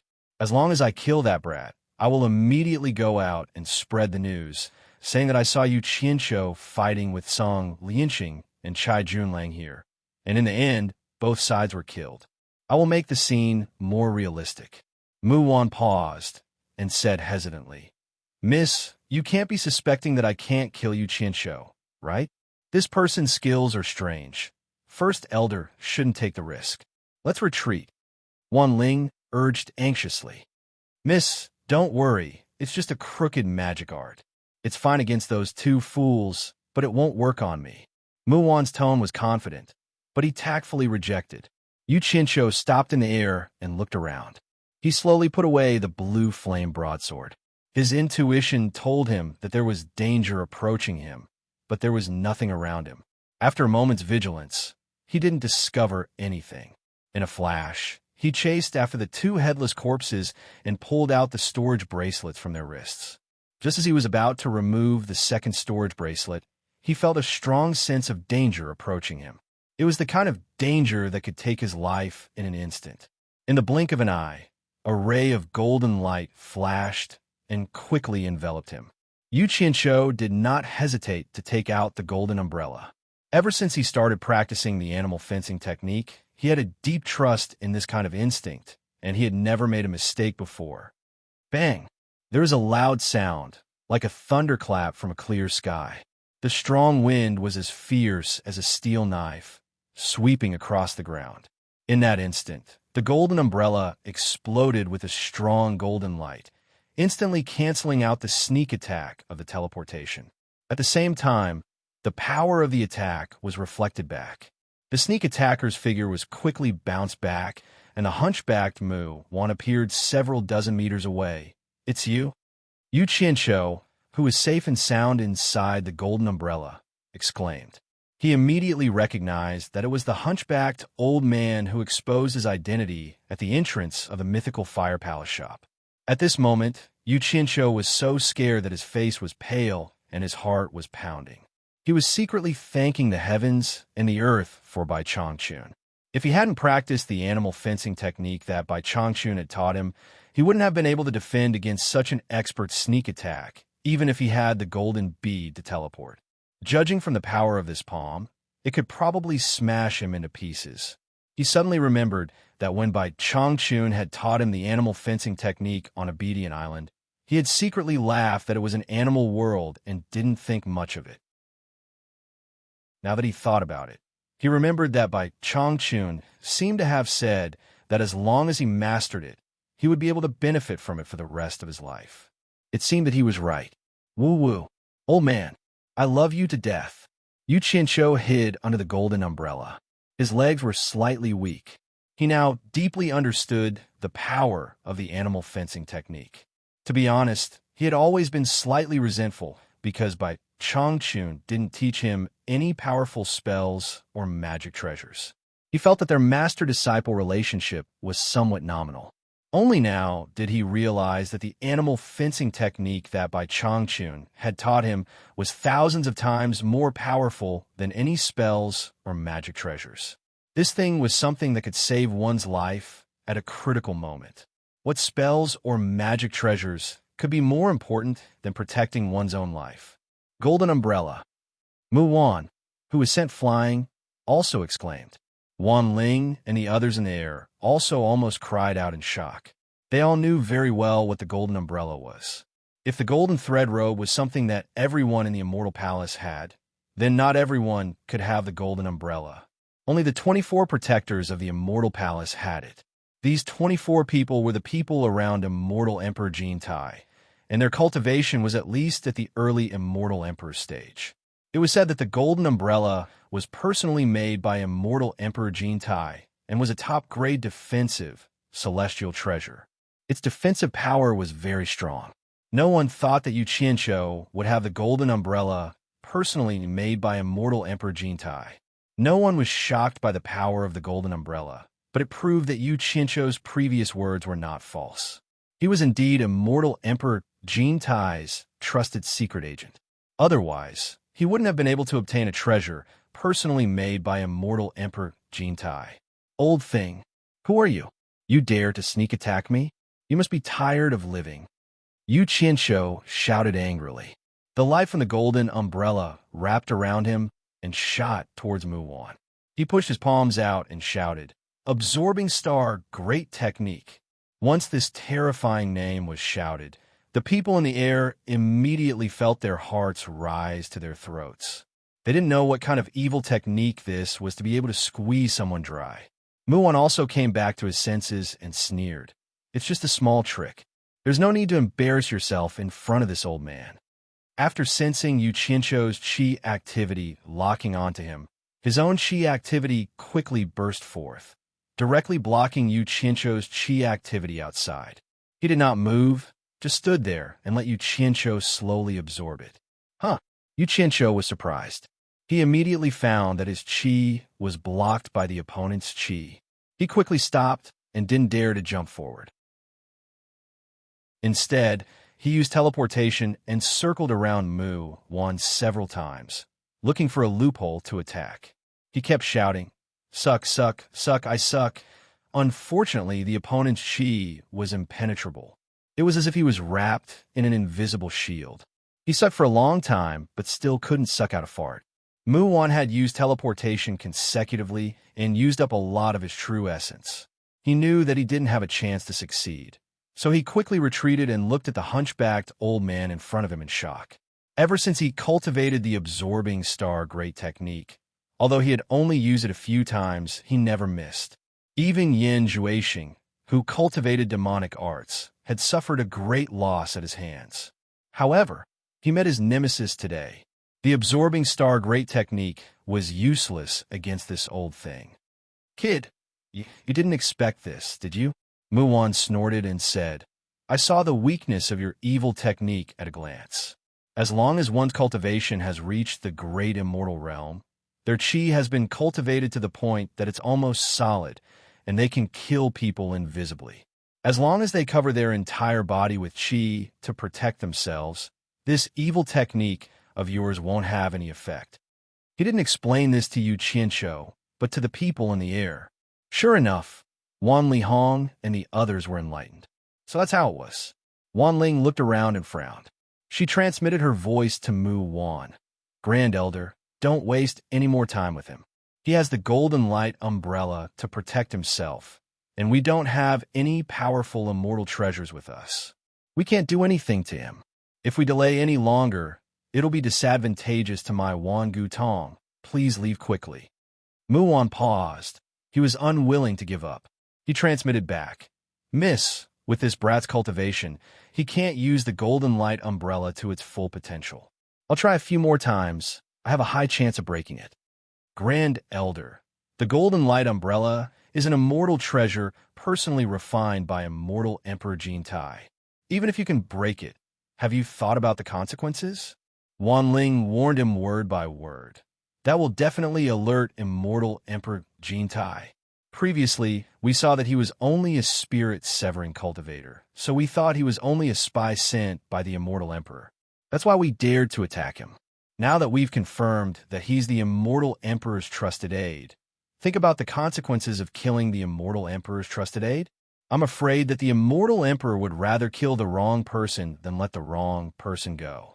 As long as it's someone related to Yu Qianshou, they will all be implicated. Our Wan Gutong will not be an exception. Mu Wan's heart skipped a beat, but he knew Wan Ling was right. He looked at Yu Qianshou with reluctance. Yu Qianshou was also staring at him coldly. With a wave of his sleeve, a purple flying sword floated in front of him. Yu Qianshou sneered, "I didn't expect you to be able to break my absorbing star's great art. Good, then try my flying sword. Let's see if you have the ability to break it." Chapter 846. He knew very well that he was safe inside the Golden Light umbrella, but the difference in their cultivation levels was too great. Based on Mu Wan's speed, there was no way he could hurt him. Thus, he purposely taunted Mu Wan, hoping that Mu Wan would be foolish enough to break through his purple flame flying sword. Then, he would take the opportunity to kill Mu Wan. However, to his surprise, Mu Wan only left a cold humph, then turned into a streak of light and disappeared into the distance. Mu Wan didn't even give him a chance to use the purple flame flying sword. She accepted Wan Ling's warning, not daring to act rashly. In the air, Wan Li Hong and the others nodded at each other, then quietly chased after Mu Wan. Before she left, Wan Ling looked at Yu Qianshou with a complicated expression, thinking about how Mu Wan had touched and pinched her face, and how she couldn't do anything to him. Her heart twisted uncomfortably. She could only hope that they would never meet again, lest she remembered that disgusting scene every time she saw him. Yu Qianshou watched as the streak of light disappeared into the distance, his brows knitted together. He was a little confused by Mu Wan's actions, ambushing him out of the blue, then running away without saying a word. What was the meaning of this? Mu Wan's cultivation level far surpassed his own. Could it be that Mu Wan noticed that his purple flame flying sword was condensed from the purple flame and ran away in fear? Thinking about it, it didn't seem possible. According to his knowledge, even in the immortal world, there weren't many people who had the fortune to see the purple flame flying sword. It was even more impossible for Mu Wan to recognize the purple flame flying sword. This was the first time he had seen something like this, let alone others. No matter how he thought about it, he felt that the problem was with the Golden Light umbrella. Mu Wan was probably scared away by the treasure from the Immortal Palace. Thinking of this, he began to worry. If Mu Wan leaked the secret of his Golden Light umbrella, then it would be troublesome. Who cares if it really happened? This old man will not admit it even if he was beaten to death, and will instead accuse Mu Wan of framing me. Yu Qianshou steeled his heart. He couldn't be bothered to think about it anymore. What he didn't know was that he was thinking too much. Mu Wan and Wan Tong's higher-ups would not spread this news, for they had their own concerns. Just think about it. They had already confirmed that Yu Qianshou was Immortal Emperor Jin Tai's trusted aide. If they leaked the news that Yu Qianshou had the Golden Light umbrella, Yu Qianshou would definitely suspect that Wan Gutong was behind this sneak attack. Ambushing an Immortal Emperor's trusted aide was not something Wan Gutong could afford to offend. Needless to say, Wan Gutong's secret would rot in his stomach. He cautiously looked around several times, not daring to put away the Golden Light umbrella that he had taken out, fearing that he would encounter another sneak attack out of the blue. After some hesitation, he identified a direction and lightly stomped his feet. The granite on the ground melted, and he sank into the ground along with the umbrella. After he sank. Good. After Wan Tong had to that he had Wan the earth he and he. Close to 2 hours later, he found himself out of the granite mountain range. Layers of soil appeared around him, and he quickly floated to the surface. When he emerged from the surface, he found himself in a barren land overgrown with weeds. Behind him was the granite mountain range. The barren land stretched as far as the eye could see. Among the lush grass, there were a few tall trees standing proudly. After Yu Qianqiu identified the direction, he didn't hesitate and sped away. On the green and yellow plains, tigers and wolves could be seen chasing their prey. The bloody scene did not attract Yu Qianqiu's attention. His eyes were filled with determination as he flew towards the horizon. Only when he noticed some special terrain would he throw a small silver ball into the air. The purpose of this trip was simple. He wanted to go to the hallucinatory Immortal City and register a merchant association. He wanted the merchant association to flourish in the immortal world. He wanted to lead the cultivators in the immortal world to search for the miracle of life. Then, the miracle would begin with him. After flying at high speed for more than 10 days, Yu Qianqiu was in tears. Based on his current flying speed, if he was in the immortal world, he would have circled countless times. But in the immortal world, he had just flown out of this vast plane. How big the immortal world was became a question in his mind. It was another sunset. The sunset dyed Yu Qianqiu, who was flying at high speed in the sky, red. Even though he felt that his cultivation was not bad, he still felt that flying at high speed for more than a dozen days was a little too much for him. He grabbed a handful of elixirs and stuffed them into his mouth. As he flew, he slowly recovered his true essence. He felt that the effect was too slow and was considering when to get some elixirs. Suddenly, he was attracted by the landscape below. Although it was still relatively bright high up in the sky, the ground below was gradually shrouded in darkness. In the dusky twilight, there was a scarlet mountain hilly area. There were few trees and bright red stone mountains everywhere. Yu Qianqiu, who was more or less tired, could not help but jump down. Taking the opportunity to admire the strange mountain scenery, he took a break and recovered his spirit. So he landed on a red stone pillar that was like a towering stalagmite. He looked around and found that the reason why the mountain was red was because of the Danxiao landscape. The mountain was undulating and dangerous, and the stone forest was like a mess. Under the sunset, there was a gray fog that rippled, giving people a feeling of palpitation. The undulating and messy stone forest seemed to hide some terrifying monster. Although the gray fog was thin, it seemed to be able to block people's vision. It seemed that no matter how high one's cultivation was, it would be difficult to peep at the secrets hidden behind it. The surroundings were dead silent. Yu Qianqiu felt that it was a little strange. Curious, he immediately flew into the depths of the gray stone forest. Along the way, he did not find anything unusual. In the depths of the messy stone forest, arched hills gradually appeared. The hills were full of caves of various sizes, and it was unknown how they were formed. Yu Qianqiu circled a few times in the gray fog and landed in front of a tall scarlet hill. Directly in front of him was a cave with a diameter of 5 or 6 meters. It was pitch black inside, and a faint gray fog was curling out from the inside. It looked very strange. After hesitating for a while at the cave entrance, he felt that the immortal world could not be judged by the common sense of the human world, so he did not dare to enter. He stretched out 2 fingers, and a dazzling red spark jumped and condensed at the tip of his finger. It became the size of an egg. He condensed all the ordinary fire in his body into this ball, and with a flick of his finger, it shot directly into the depths of the cave with a whoosh, only to hear a muffled hum sound from inside the cave, and the entire belly of the mountain seemed to be ignited by the raging fire. The big and small caves on the hill instantly shone with red light, and one after another, flames sprayed out. It was like thousands of fireworks had bloomed together. There was no doubt that the big and small caves on the hill were all connected. The cave entrance that Yu Qianqiu was facing was the place where the fire was the fiercest. The surging flames swallowed his body in an instant. But he did not avoid it, and stood quietly at the cave entrance, letting the fire engulf him. To him, he could not think of any fire in the world that could hurt him. Almost at this moment, from the seemingly empty hill came a series of shrill and angry squeaks.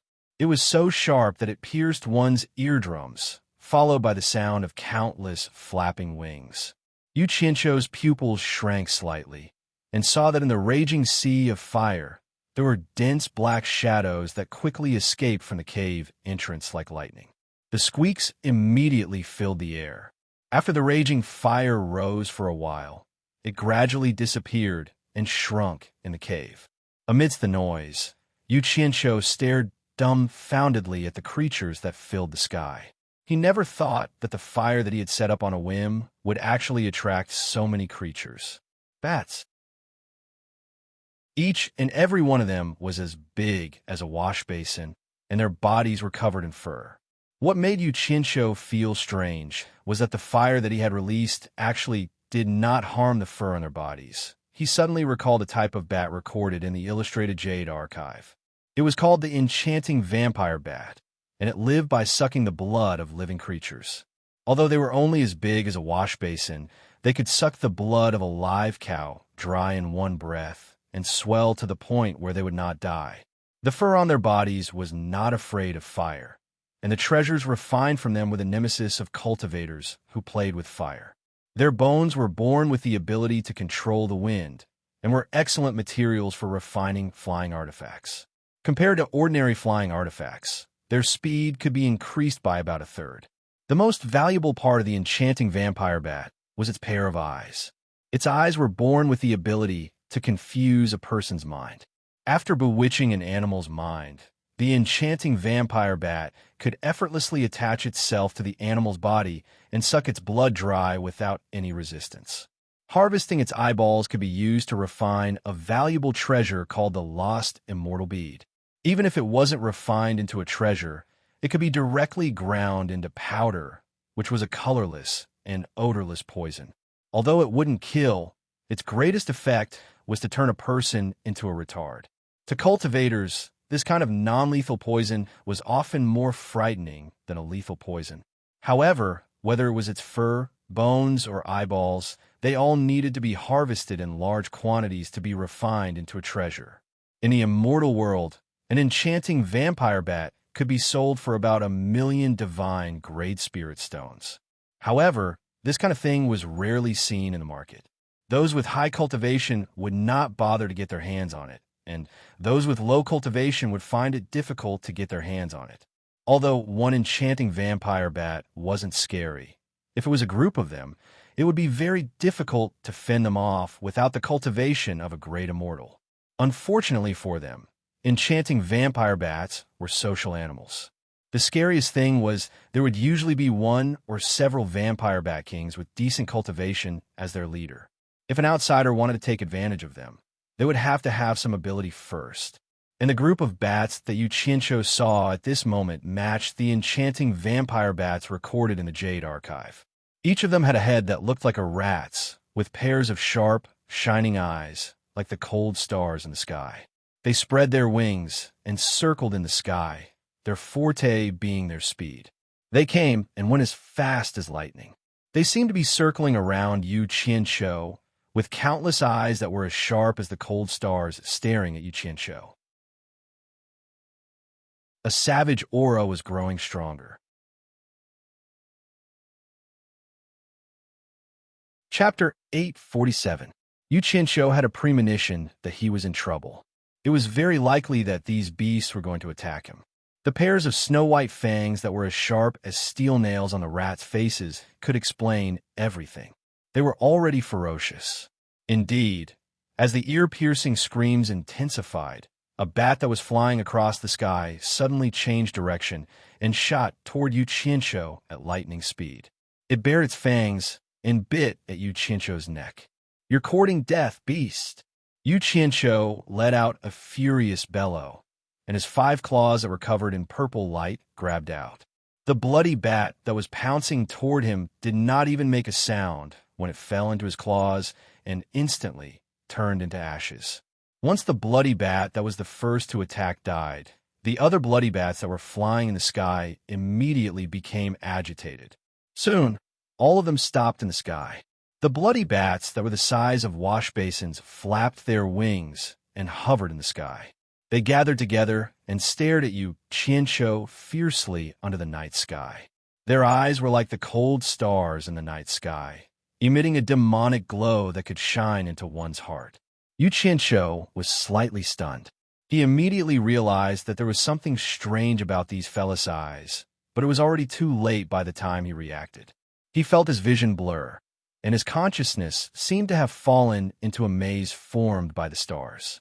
He bumped around, but could not find a way out, and he was trapped in the maze, unable to extricate himself. He could not control his body or communicate with Utopia, and his back was instantly drenched in cold sweat. He was fine after experiencing so many storms. If he were to die in the hands of these beasts, he would die too unjustly. His sharp intuition after cultivating animal tricks told him that a strong threat of death was approaching. After the enchanting bloody bats that were hovering in the sky knew that they had affected the other party's mind, the demonic starlight in their eyes retracted. All of them flapped their wings excitedly, revealing their fangs that were as long as chopsticks from their mouths as they swarmed over. In the blink of an eye, they had wrapped Yu Qianqiu up into a ball. Layers upon layers of flapping. They seemed to want to suck a mouthful of Yu Qianqiu's blood. It seemed that human blood was quite a temptation for them. The scene of tens of thousands of enchanting bloody bats fighting for food was very spectacular. Animals were animals. In order to get a mouthful of human blood, they were working together just a moment ago, but now they were killing each other. They pounced and tore at each other, opening their sharp claws to push away the layers of their own kind that were attached to Yu Qianqiu's body, trying their best to burrow inside. The fluffy blood bats piled up like a mountain as they screeched and swarmed around, making one's heart go numb.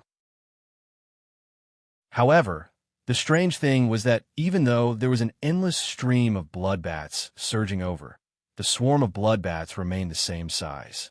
No matter how many blood bats gathered, the swarm did not grow. On a mountain not far away stood a handsome, clean-shaven man in black. His eyes flickered as he stared at the scene. His brows moved slightly, as if he had noticed something amiss. Following that, he rubbed his lips in a circle and mumbled as if he was saying something, but no sound could be heard. However, the blood bats that had piled up on Yu Qianqiu's body caused a commotion. They lost interest in fighting for food and flew away in a hurry, as if they had been frightened by something. They all flew up and fled in panic. In the blink of an eye, they all disappeared into the corners of the mountain. Yu Qianqiu's slightly closed eyes slowly opened. There was a layer of black ash at his feet, and his body was surrounded by a faint purple fog. This purple fog was nothing but a tiny dew of the purple fire. It was a critical moment when his consciousness had been trapped. Perhaps he had sensed the danger, but the life spirit in his dantian had suddenly awakened. A dazzling golden light had exploded from his dantian, instantly dispersing the maze that had trapped his consciousness. As soon as he woke up, he saw the swarm of blood bats swarming over. Yu Qianqiu immediately felt the urge to kill. He had originally felt bad for disturbing everyone's rest because of a moment of curiosity. Who knew that they would want his life? Yu Qianqiu immediately had an evil thought. When the swarm of blood bats swarmed over, he put on a thick layer of golden armor. When his body was covered with biting blood bats, he immediately released a limited amount of the purple fire. He knew that if the purple fire were to burst out at once, it would kill many blood bats, but it would definitely scare away even more blood bats. He suppressed the use of the purple fire because he did not want to alarm the ones behind him. Instead, he killed them layer by layer until he attracted all the other blood bats. Then, it would be time to completely kill this group of beasts. However, to his surprise, this group of beasts seemed to have suddenly become smart. Only a few thousand of them had died, but they all ran away at the same time. It was really strange. Yu Qianqiu slowly retracted the hot purple fog that surrounded his body. His suspicious eyes were slightly startled, and he met the eyes of the man in black on the hill not far away. The two of them looked at each other for a long time and did not separate. In the end, the man in black was the first to smile. He waved his wide sleeves, cupped his fists, and said, "I am Xiao Chongquan. May I know which friend has come to visit my thousand-bat mountain? Please come closer and have a chat." Yu Qianqiu could not see through the depth of the man's cultivation. After thinking for a while, he dashed over, cupped his fists, and said, "I am Yu Qianqiu. Are you the owner of this place, friend?" You can say so, Xiao Changquan replied, non-committally, but there was a trace of surprise in his eyes. From the way Yu Qianqiu flew over, he vaguely sensed that Yu Qianqiu's cultivation was not yet at the immortal realm. However, with his early-stage great immortal cultivation, he could not see through Yu Qianqiu's cultivation. It was very strange. What did he mean by, you can say so? Yu Qianqiu frowned, but he still maintained his vigilance, and asked, May I know why friend called me here? Xiao Changquan turned around and pointed to a tall mountain in the distance. Even though the sky was turning dark, one could still faintly make out the buildings on the mountain. He smiled and said, My thousand-bat mountain rarely receives guests. It's getting late.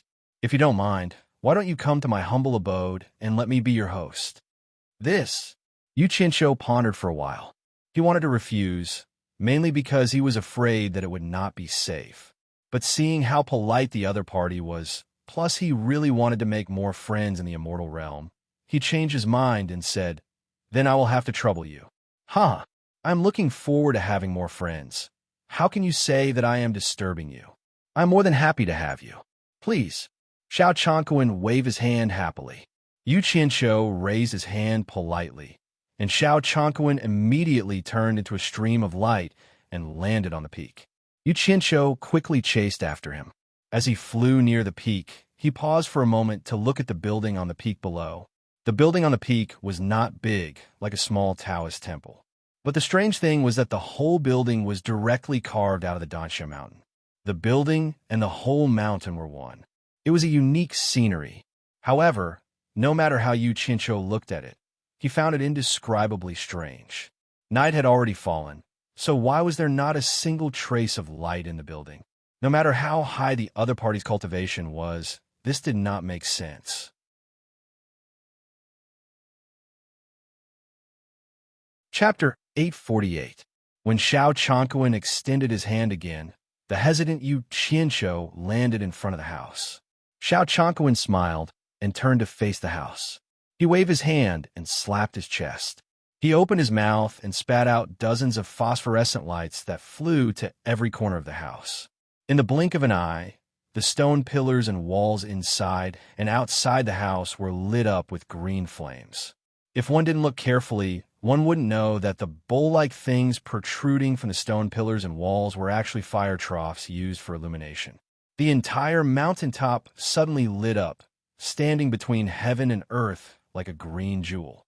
However, to Yu Qianqiu, who was inside, although the hall was bright, it was a patch of green. There was a sense of eeriness and terror everywhere. The green light shone on the smile on Xiao Changquan's face, adding a sense of eeriness.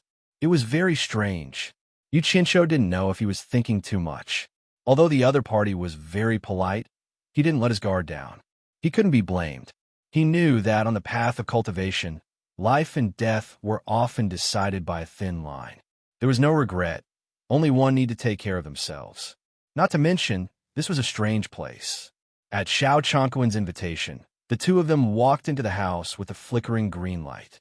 Yu Qianqiu calmly looked around the house. There were almost no furnishings in the house, only two stone chairs separated by a table. The strange thing was that the roof was covered with stone beams, and there were many traces of something being scratched on the stone beams. The layout of this stone house is really strange. Yu Qianqiu smiled and said casually, It's just materials from the wilderness. It can't compare to the luxurious and exquisite outside. Xiao Changquan pointed to the two chairs in the middle and smiled. Brother Yu, please sit. Although I don't have anything good in this wilderness, I do have some fragrant tea that is rarely seen outside. Brother Yu, please wait a moment, I'll go get it. Brother Xiao is too polite. There's no need to trouble yourself. Yu Qianqiu waved his hand. Of course, of course. This is how we treat our guests.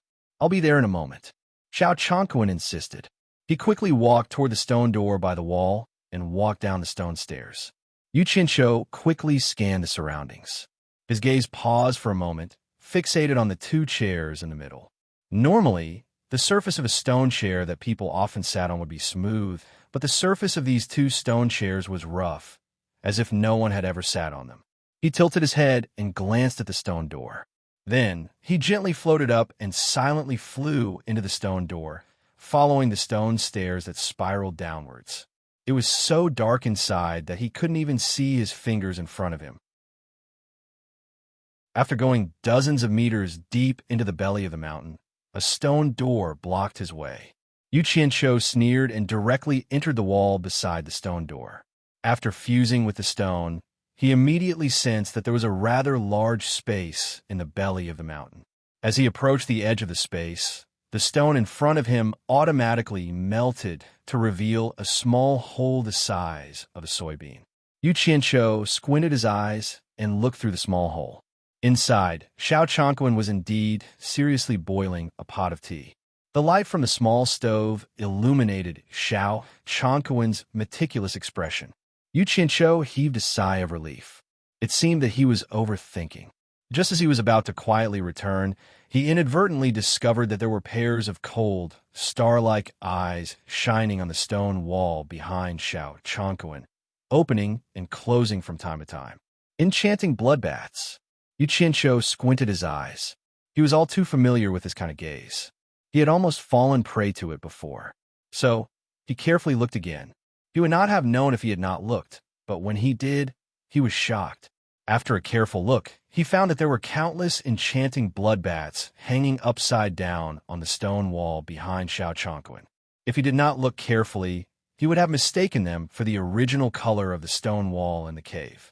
Yu Qianqiu suddenly sneered again and again. It seemed that snakes and rats were in cahoots. His peeping pupils suddenly shrank. He saw Xiao Chongquan pick up the sand pot on the small stove and put on the tray on the stone table. After opening the lid, he immediately saw that it was steaming hot. It was also at this moment that Xiao Chongquan's handsome and indifferent face suddenly became ferocious and terrifying. His mouth suddenly opened wide, as if a gash had been torn on his face. It was a terrifying sight. The most unacceptable thing was that two snow-white fangs the length of half a chopstick suddenly flipped out of his open mouth. Xiao Chongquan leaned over the steaming sandpot.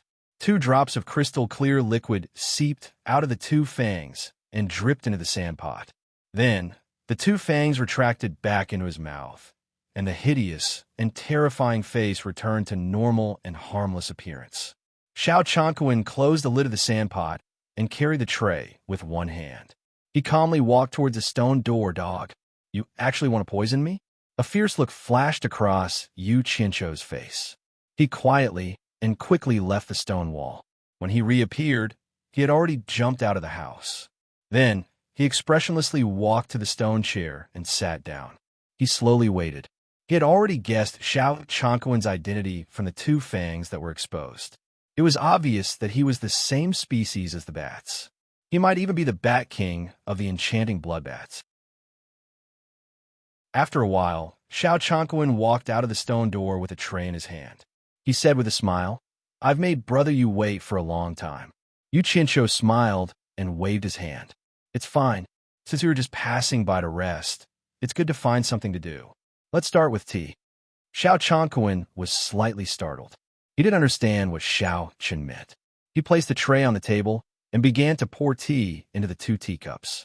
The tea that was clear like golden soup rolled in the teacup, emitting a refreshing fragrance. Yu Qianqiu's 5 fingers that were placed on the table tapped as he praised. "It is indeed good tea. Brother Xiao has worked hard." Xiao Chongquan placed a cup in front of Yu Qianqiu and smiled. "Brother Yu, please have a taste and see how it tastes." Yu Qianqiu picked up the teacup and looked inside. He saw a handful of scarlet and glistening leaves in the teacup. They were very different from ordinary tea leaves. He could not help frowning and said, "Brother Xiao, why are these tea leaves red? You didn't poison them, right?" Xiao Chongquan's face stiffened. He didn't expect Xiao Chun to be so direct. He quickly waved his hand and said, "Brother, you misunderstood. This is a specialty of my myriad bat mountain. It is called red leaf tea. It is definitely not poisonous." He picked up the cup in front of him and took a big sip to show that it was not poisonous. "I've never heard of a poisonous snake being able to kill itself with its own poison." Yu Qianqiu silently cursed before laughing. "I'm just joking. Brother Xiao doesn't need to take it seriously." If I really suspected the tea was poisoned, I wouldn't have said it out loud.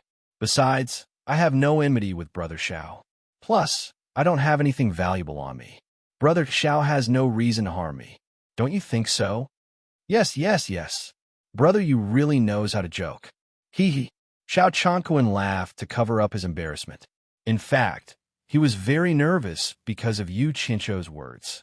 He couldn't figure out Yu Qianzhou's cultivation. Otherwise, he wouldn't have to waste so much effort. If he really found out that the tea was poisoned, it would be troublesome. Who would have thought that Yu Qianzhou would be even more forthright than he had imagined? He picked up the teacup and didn't even taste it, directly pouring the tea leaves into his mouth. Like a cow drinking water, he gulped it all down. Xiao Chongquan was stunned. Yu Qianzhou slapped the cup on the table and wiped his mouth. Good tea. Another cup. Actually, if it wasn't poisoned, the tea would be a rare good tea. But what made Xiao Chongquan speechless was that if you poured the tea directly into your stomach, can you drink good tea? Xiao Chongquan naturally wanted him to drink more, so he filled his cup with the sand pot. Who knew that before the sand pot was put down, Yu Qianzhou picked up the cup and poured the tea into his mouth. He slapped the cup on the table and shouted again, "Good tea." Another cup. Xiao Chongquan smiled apologetically and continued to pour water into the cup. Yu Qianzhou was still the same. He picked up the cup and drank it without any hesitation. In the end, cup after cup, the sand pot was quickly finished by Yu Qianzhou. Looking at the empty sand pot, Yu Qianzhou frowned. It's good tea, but there's not enough. Do you have more? Heh heh. Xiao Chongquan laughed awkwardly. If brother you wants more, I'll go brew another pot. Although he said that, he didn't take action. He looked at Yu Qianzhou suspiciously, as if asking why there was no reaction. Yu Qianzhou saw from his eyes that it was time for him to be poisoned, so he made an ayah sound, rubbed his forehead, and said with a bitter expression, "Why do I feel a little uncomfortable, a little dizzy this time?" Before he finished speaking, he closed his eyes and directly slid down from the chair to the ground, motionless. Xiao Chongquan stood up abruptly. At first, he was happy, but then he was stunned. He muttered to himself, "This poison can only hurt one's mind. I've never seen it make someone unconscious. Yes, this guy must have drunk too much. He deserves it." He turned around and walked to the door. Standing at the door, he looked up at the sky and let out a long whistle. Not long after, chattering noises rang out in the night sky. A group of black shadows flew across the starry sky and swarmed over. Yu Qianzhou was very familiar with the chattering noises. He couldn't help but open his eyes to peek. He wanted to see what the fairy was going to do to him. In fact, he had the same worries as Xiao Chongquan. He couldn't figure out how powerful the fairy was, so he didn't dare to act rashly. He could only take one step at a time. If it really didn't work, he could only flash back to Utopia to hide. Suddenly, there was a rush of flapping wings outside the door, and a group of black shadows quickly flashed in. After circling in the house for a while, all of them hung upside down on the beams of the roof, folded their wings, and stared at the roof beams with cold, star-like eyes. It was the ecstasy bloody bats. Only now did Yu Qianzhou react. It turned out that the stone beams on the roof were for these beasts to step on. No wonder there were so many scratches on them. They were all scratched by the claws of these beasts. Xiao Chongquan, who strode back, summoned a black net from his storage bracelet. With a flash of black light, it immediately tied up Yu Qianzhou tightly. Xiao Chongquan waved his hand and said, "Bring him back to the ancestor." Chapter 849.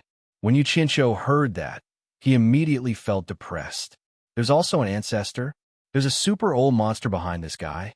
What the hell? The sound of flapping wings could be heard on the roof. A group of bats, hanging upside down on the roof beam, swooped down and grabbed onto the net, flapping their wings in unison. Yu Qianzhou felt his center of gravity become unstable, and the lingering stench was unbearable. His entire body had already left the ground and was moving. This feeling was very unpleasant, so he opened his eyes and looked around blankly. When Xiao Chongquan saw this, he was shocked. However, when he saw that Yu Qianzhou's eyes were blank and lifeless, he immediately laughed and waved his hand. "Brother Yu, the taste of this tea must be pretty good. Huh, have a safe journey. I'm sure my ancestor will be very happy to see you. I won't be sending you off." Yu Qianshou looked at him blankly, as if he had never seen him before. His entire body was dragged out of the house by a group of large bats.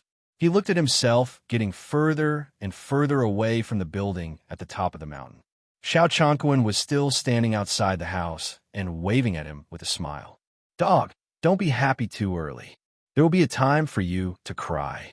Yu Qianshou gritted his teeth and cursed in his heart. Actually, when he poured the poisonous tea into his mouth, it was directly sent to Utopia to water the plants. He didn't touch a single drop. He was fully capable of escaping now, but after thinking about it, he decided to let nature take its course and take a look. If he wanted to take revenge, he had to find out the other party's background first. If he wanted to take revenge, he wouldn't even know what was going on. If he wanted to do it, he had to cut the weeds and eliminate the roots. A group of blood bats used a net to slowly drag Yu Qianshou into the depths of the mountains. Actually, it was quite comfortable to sway like this, but the stench emitted by the group of bats was really unpleasant. Yu Qianshou resisted the urge to explode. Under the starry sky, the ground was like an abyss, making it impossible to know where one was. The group of bats surrounded Yu Qianshou and slowly descended into the largest abyss. After descending for about 100 meters, they dragged him horizontally into a cave in a mountain wall. The cave was quite long. After flying for a while, a warm and gentle light gradually appeared. Yu Qianshou felt quite curious and wanted to see his surroundings. However, he was completely blocked by the damned bats, and he could only vaguely sense the light shining in. Yu Qianshou felt quite curious. Just as he was turning his head to look around, he suddenly felt himself losing his balance. His eyes lit up, and the blood bats released their claws, allowing him to fall rapidly. His eyes lit up. The group of blood bats had already released their claws, and he was falling rapidly.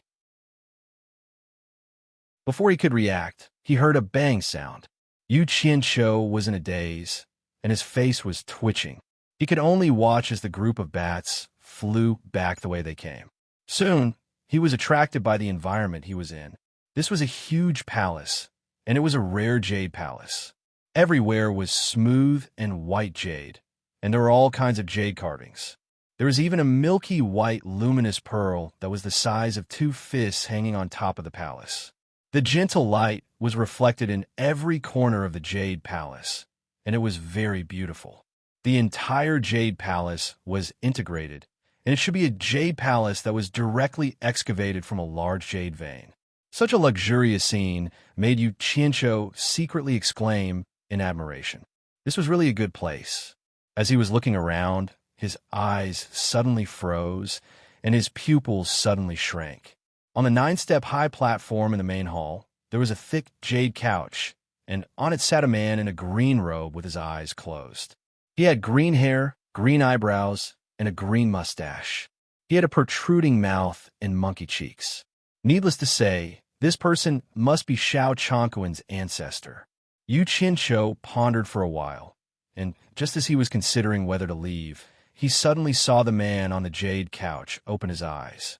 Yu Qianshou was startled. He suddenly had the urge to laugh in his heart. He finally understood why a person would be described as shifty-eyed. The word shifty-eyed was simply born for this person. But this person didn't know that he had a mustache that belonged to a rat.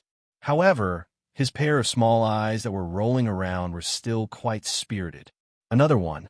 It just so happens that I haven't had one in a long time. The man with the protruding mouth, monkey cheeks, and rat eyes nodded with satisfaction. He slowly floated out of the couch and stood on the ground, swinging his incomparably wide sleeves as he strode over. Without a word, he raised his foot and kicked Yu Qianshou's thigh twice. He twirled his mustache and clicked his tongue. I really couldn't tell. You don't look strong, but your body is full of muscle, and you must have a lot of blood essence. You're only at soul formation stage. How come you can't even see through me? The strength of those 2 kicks was not small, and Yu Qianshou had to clench his teeth to restrain himself from cursing. Just as he was thinking about how to find an opportunity to launch a sneak attack with the purple flames, he saw the azure-clothed man open his mouth and spit out an egg-sized bead. The entire bead shone with a dazzling azure light, and it was filled with a boundless and powerful aura. It instantly lit up the entire palace, and it was extremely eye-catching. The cyan bead slowly floated towards Yu Qianqiu, who was trapped in the net. The cyan light shone in all directions. Every time the azure light was spat out, Yu Qianqiu could feel a huge pressure pressing down on him. Every time the bead retracted, he felt as if the blood in his body was about to burst out.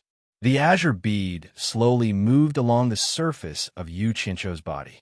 Yu Qianqiu gripped a purple flame in his palm, and he secretly complained. His entire face was flushed red as he forcefully resisted and endured, hoping to find an opportunity to launch a sneak attack. The man excitedly rubbed his hands together and cackled. "Not bad, not bad. Your physique is not bad. This is a delicious meal. Let me have a good taste." Yu Qianqiu was greatly shocked. It was clear that the opponent was going to make a killing move, but he didn't have the confidence to land a hit. From the corner of his eyes, he saw the azure bead moving up from his lower body, and his heart suddenly moved. Almost at the same time, Yu Qianqiu made up his mind. With lightning speed, he directly broke through the net and grabbed the azure bead in his hand. He quickly teleported to the corner of the palace, and with a flash of purple light, the net that was binding him turned into ashes in the blink of an eye. The man in blue was stunned. He couldn't believe that someone could easily break through the black gold net. After he came back to his senses, he angrily screamed, "Give me back my inner core!" "Stop!" Yu Qianqiu shouted. He didn't dare to let the man near him. The hand that was covered in purple light tightly held onto the azure bead in his hand. However, the azure bead in his hand was not under his control. It struggled more and more, and it was not something that he could control with his cultivation. Left with no choice, the power of the purple fire suddenly exerted pressure on it. The azure bead in his hand let out a sizzling sound, trembled, and immediately became obedient. To be honest, Yu Qianqiu didn't want to destroy the azure bead in his hand. Without a doubt, the treasure that was hidden in the opponent's body was definitely not simple. It was just the right thing to use to threaten the opponent. If he destroyed it, the opponent would definitely fight him to the death. As long as he couldn't kill the opponent, he would undoubtedly make a mortal enemy in the immortal world. Just as he used the purple fire to pressure the azure bead, the man in blue let out an "ah" and held his head with both hands, letting out a shrill scream. Yu Qianqiu was startled. He looked at the azure bead in his hand and realized that this thing was actually connected to the strange man's body. If the azure bead was damaged, the opponent would also be implicated. Thinking about the two words inner core that the opponent said, he immediately understood. It must be the opponent's inner core, no wonder. Looking at the strange man who was trembling in pain, Yu Qianqiu immediately had an evil thought. If he directly destroyed this inner core, would he be able to get rid of this future trouble? With this evil thought in mind, he immediately put it into action. Purple light circulated in his palm, and the incomparably strong and intense temperature of the purple fire instantly acted on the azure bead. The green-clothed man immediately let out a blood-curdling scream. His entire body exploded into a cloud of green mist with a wong sound. A huge green shadow appeared and flew around the huge palace while screaming, "Wah wah." "Quickly stop! Quickly stop! We can discuss anything." His cries for mercy echoed in the palace. Yu Qianqiu stared dumbfoundedly at the huge green shadow that revealed its original form. The opponent's original form was actually a huge green bat with a wingspan of 5 to 6 meters. He had never seen such a huge bat before, and it was green in color. Hearing the opponent say that everything could be discussed, Yu Qianqiu's eyes brightened. He immediately regained his composure and controlled the power of the purple fire. The huge green bat's body softened, and with a pada sound, it fell to the ground while shivering. It was truly a huge lump. It was an eye-opener for Yu Qianqiu. Buzz! The green mist exploded, and the huge bat once again transformed into its human form. It crawled on the ground while shivering and wailed, "Xiao Chong Kun, you little bastard, I have always treated you well, yet you dare to frame me." It was crying so pitifully that even if someone's parents died, they might not necessarily be as sad as he was. Yu Qianqiu looked at the azure bead in his hand and immediately laughed. It really was a lucky hit. He didn't think that he would be forced to act, and he would actually be able to grab this old monster's weak spot. Interesting. He immediately coughed and said, "Don't cry so much. This matter has nothing to do with that little bastard. I was the one who let him capture me." The bluish-clothed man suddenly stopped crying. He raised his tear-stained face and choked with sobs. "Is what you said true? I am a person who dares to say anything, but I will never lie." Yu Qianqiu patted his chest as a guarantee and then immediately sneered. "That little bastard actually tricked me into drinking poison tea, but he found a wrong target. How could a mere poison tea do anything to me? So I beat him at his own game. I wanted to see what that little bastard was up to, see who his backer was, and why he dared to scheme against me. I didn't expect you to be the backer who allowed him to run amok. Today you were out of luck." Hearing that it was like this, the bluish-clothed man immediately stopped crying. Instead, he appeared to be somewhat comforted. He waved his wide sleeves to wipe away his tears and directly stood up. However, his legs were still a bit weak, and he swayed a few times before stabilizing himself. It was clear that he had suffered quite a bit just now. On his already pale face, his small eyes darted around, and he cupped his hands in apology. "This is truly a misunderstanding. Normally, that little bastard Xiao Chongkuen wouldn't easily make a move against others because we also don't want to cause trouble."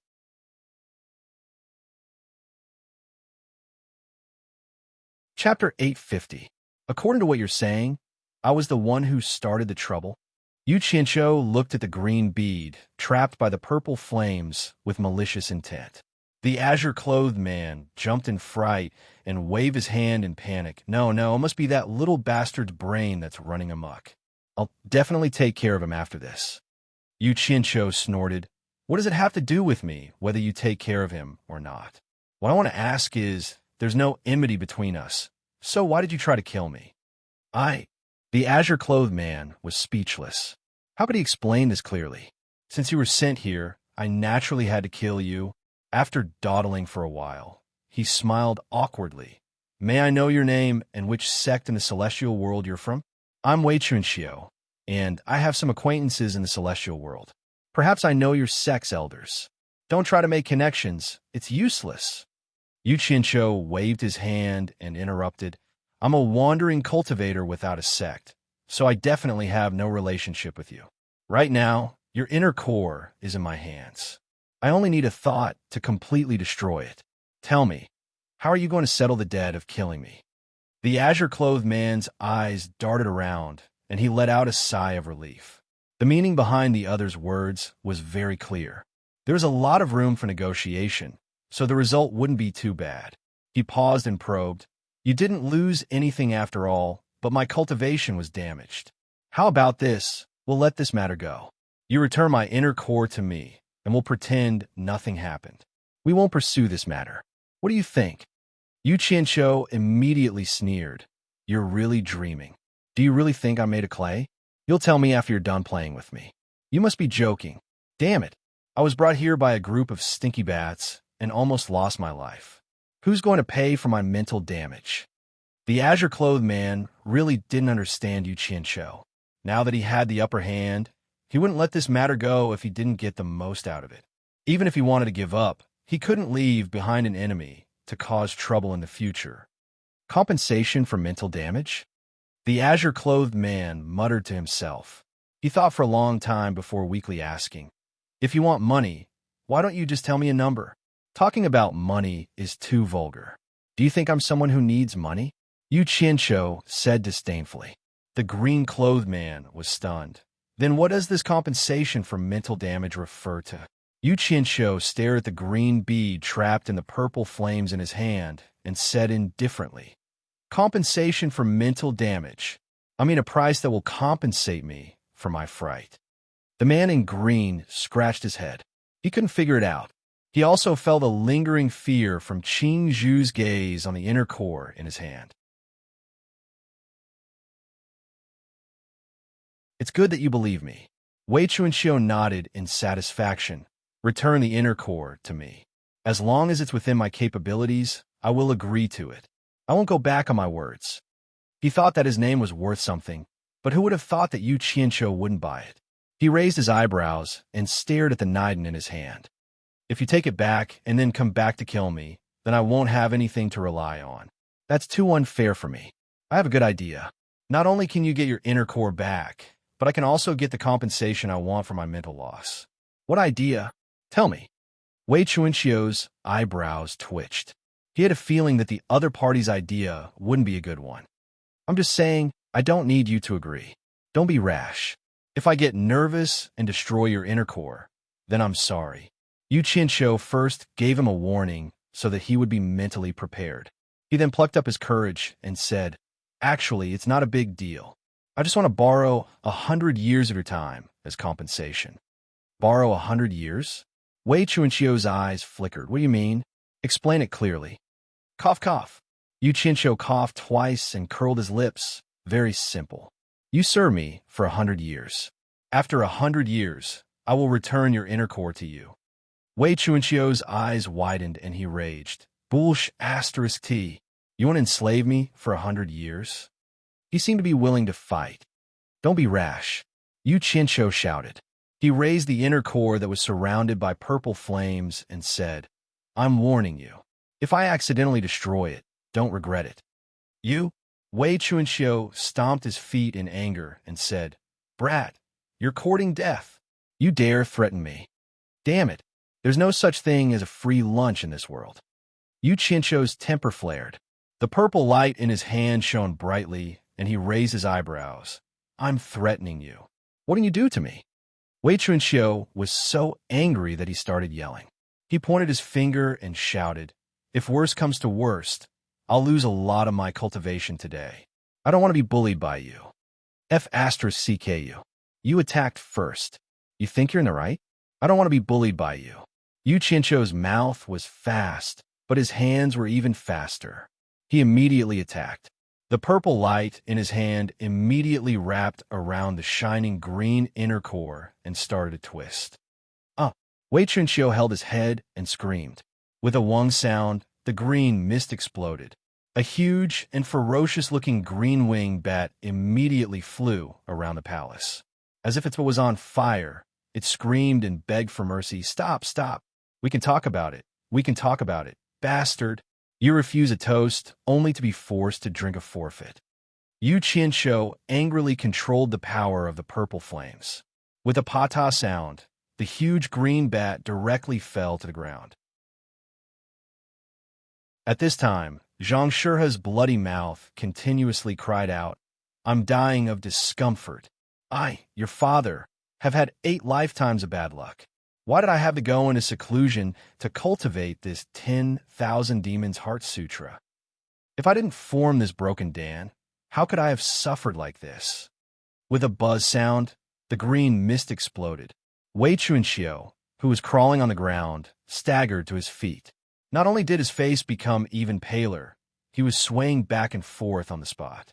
He seemed to be unable to even stand steadily, as if he was drunk.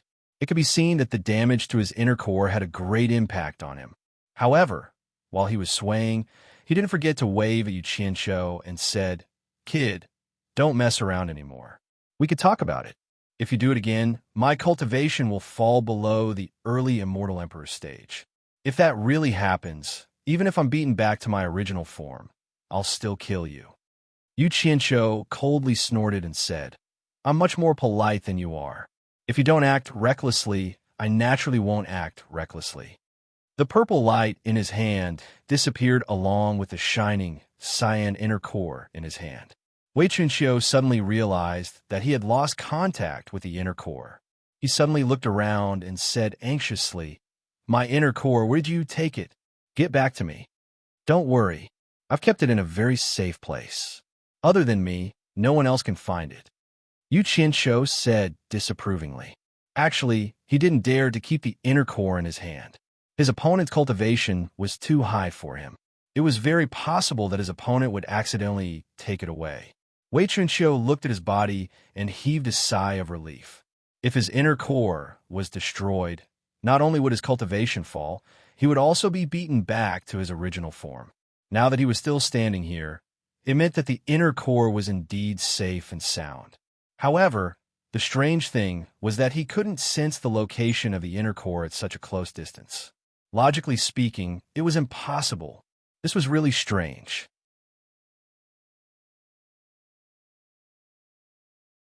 Chapter 851. Just as he was feeling puzzled, he caught sight of Yu Qianqiu's empty hands. He was stunned, and a ferocious glint flashed in his eyes. Yu Qianqiu narrowed his eyes. He knew that he was in trouble, but he endured it and didn't flee. As expected, Wei Chunqiu had already disappeared from the spot. His neck tightened, and his entire body immediately became immobile. Wei Chunqiu's sinister laughter rang in his ears. "Little brat, you're still too inexperienced to fight with me. Where's the inner core? Hand it over obediently." "Old bastard," Yu Qianqiu cursed in his heart. His neck was tightly gripped by Wei Chunqiu, and his throat was gurgling, but he couldn't say a word. But even so, he still didn't flash back to Utopia. Wei Chunqiu couldn't be bothered to waste time with him. He directly pulled the storage bag off his waist and checked it with one hand. He was stunned to find that it was empty. There wasn't even a strand of hair. He immediately threw it behind him and shook Yu Qianqiu's neck, scolding, "What's wrong with you? You don't have anything, and yet you're still hanging a lousy bag on your waist?" As he spoke, his hands didn't stop moving. His sharp claws danced in the air, and with a hissing sound, the rags flew around the palace. In the blink of an eye, all of Yu Qianqiu's clothes were torn to pieces. However, he didn't find what he was looking for. Wei Chunqiu grabbed Yu Qianqiu's neck like he was holding a duck that had its feathers removed. He shook his neck crazily and shouted, "Where is it? Where did you hide my inner core? Hand it over. Bastard, are you a pig? How am I supposed to speak when you're grabbing my neck?" Yu Qianqiu felt that his neck was about to break, and his eyes were blurry from the shaking. He kept rolling his eyes, but the other party was so anxious that he didn't notice anything. There was no need to doubt that this fellow was a ruthless person. Even if he was stripped naked and suffered such humiliation, he still clenched his teeth and endured it without dodging. Otherwise, with just a thought, he could safely escape the clutches of the demon and return to Utopia, but he just didn't want to, Wei Chunqiu's expression froze as he recovered from his impatience. He also realized his mistake. He immediately released his 5 claws and clasped onto Yu Qianqiu's shoulder. Fortunately, Yu Qianqiu was not an ordinary person. Otherwise, he would have been dead. The red-faced Yu Qianqiu coughed twice and took a few deep breaths to calm himself down. Even though he couldn't move, he still gritted his teeth and said, "Wei Chunqiu, you old bastard, you're obviously taking revenge on me. Fine, you win, but listen carefully. Since I dare to do this, I'm not afraid of you. I've already teleported the item away. If anything happens to me, someone will immediately destroy your inner core. None of us will have an easy time. Even if I die, it'll be worth it if I can drag an immortal emperor expert down with me." Teleported away, Wei Chunqiu was stunned. He thought for a long time, but couldn't figure out what that meant. Then, he flew into a rage and said, "Stop fooling me." Without saying anything, he punched Yu Qianqiu's abs. As Yu Qianqiu's body flew up, he spat out a mouthful of blood. However, he couldn't fly away. Wei Chunqiu's 5 claws dug into his shoulder and dragged him back. In an instant, blood flowed from Yu Qianqiu's shoulder, and the pain penetrated deep into his bones. "Old bastard, if you dare to attack again, don't blame me for being impolite. I'll immediately make your cultivation fall below the early immortal emperor stage." Yu Qianqiu roared with blood in his mouth. "Pum!" Wei Chunqiu grabbed his shoulder and gave another heavy punch. Yu Qianqiu's body flew up, and he spat out another mouthful of blood. His 5 claws dug deep into his shoulder and dragged him back again. Wei Chunqiu sneered, "Stubborn dead duck, do you really think this Bat King is a pushover? This is just an appetizer. If you don't hand it over obediently, I'll let you have a taste of this Bat King's soul-searching technique. Then, you'll know what it means to live a life worse than death. I'll ask you again, are you going to hand it over or not? When Yuchincho heard this, he opened his bloody mouth and sneered. He finally understood that he had miscalculated and suffered a great loss this time. His plan had been for nothing, and he had bled for nothing. Not everyone was so easy to scare. To deal with this old fox, one had to use a direct and effective method. If you're polite, the other party won't be polite. Old bastard, you asked for it, don't blame me. Yuchincho's eyes were filled with hatred. Little bastard, you still dare to be stubborn. You really won't shed tears until you see the coffin. Then, I'll let you have a taste of soul-searching. Wei Chunxio's words stopped abruptly. His evil smile froze on his face. His two small eyes widened, as if he had seen something unbelievable. The 5 claws that dug into Yuchincho's shoulder were covered in blood. However, Yuchincho himself had disappeared without a trace under his eyes. It's over. Wei Chunxio instantly panicked. He didn't even dream that Yuchincho would do this. His inner Dan was still in the other party's hands. The anxious Wei Chunxio flashed a series of afterimages in the palace. He searched every corner of the Jade Palace in hopes of finding Yuchincho. However, after searching the entire palace, he couldn't find a trace of Yuchincho. Wei Chunxio didn't stop. In a flash, he turned into a ray of light and shot towards the tunnel outside the palace. He firmly believed that Yuchincho must have used some sort of camouflage technique. With his cultivation, he wouldn't be able to escape far. There was definitely a chance to catch him. However, when the ray of light flashed halfway through the tunnel, it immediately stopped. Wei Chunxio stood in the tunnel and suddenly turned around. He stared in the direction of the Jade Palace. He suddenly sensed his inner Dan again. It was in the Jade Palace. Without thinking further, he turned into a ray of light and quickly returned. In the end, what he was worried about still happened. Inside the Grand Jade Palace, between 2 pools of blood and tattered clothes, Yuchincho stood there with a cold smile. The blood on his face and mouth was still there. However, he had put on his clothes again. That damned purple light appeared in his palm again. The scariest thing was that the purple light was still trapping his shining green inner Dan. It was truly a matter of life and death. Wei Chunxio's mind was in a daze. He knew that he was in big trouble. He had just offended the other party. The other party was obviously here for revenge. He immediately waved his hands and begged, "Please don't do anything rash. Please don't do anything rash. Everything can be discussed." "Discuss my ass." Yuchincho's angry roar echoed throughout the Jade Palace. He cursed, "Old bastard. Now you know fear? Just now, I showed my sincerity to discuss with you, but you try to kill me. If I fall for your tricks again, I'll write the 3 words Yuchincho upside down. Now, I'll let you have your fill." "Don't!" Wei Chunxio shouted anxiously. "There's no need to discuss. Whatever you say, I'll agree to it." Yuchincho, who was about to kill him, was startled. He could still consider agreeing to anything.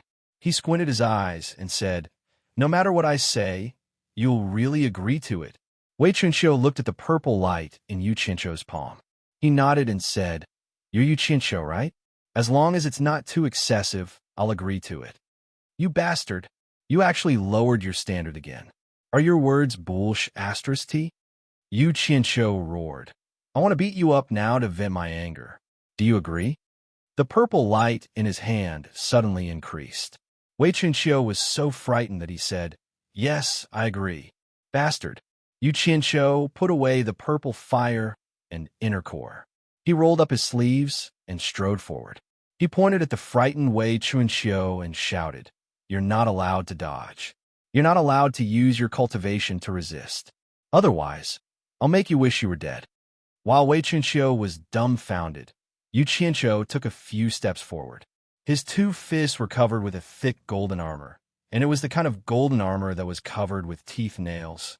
With a hoo sound, he swung his fist that was as big as a casserole. A bang sound was followed by a ah scream, and Wei Chunqiu's small body fell to the ground. If one didn't rely on their cultivation to resist, it would be very difficult. Bastard, you dare to hit me. Yu Qianqiu kept on cursing. He hugged Wei Chunqiu and gave him a beating. He punched and kicked Wei Chunqiu until Wei Chunqiu was like a pig being slaughtered.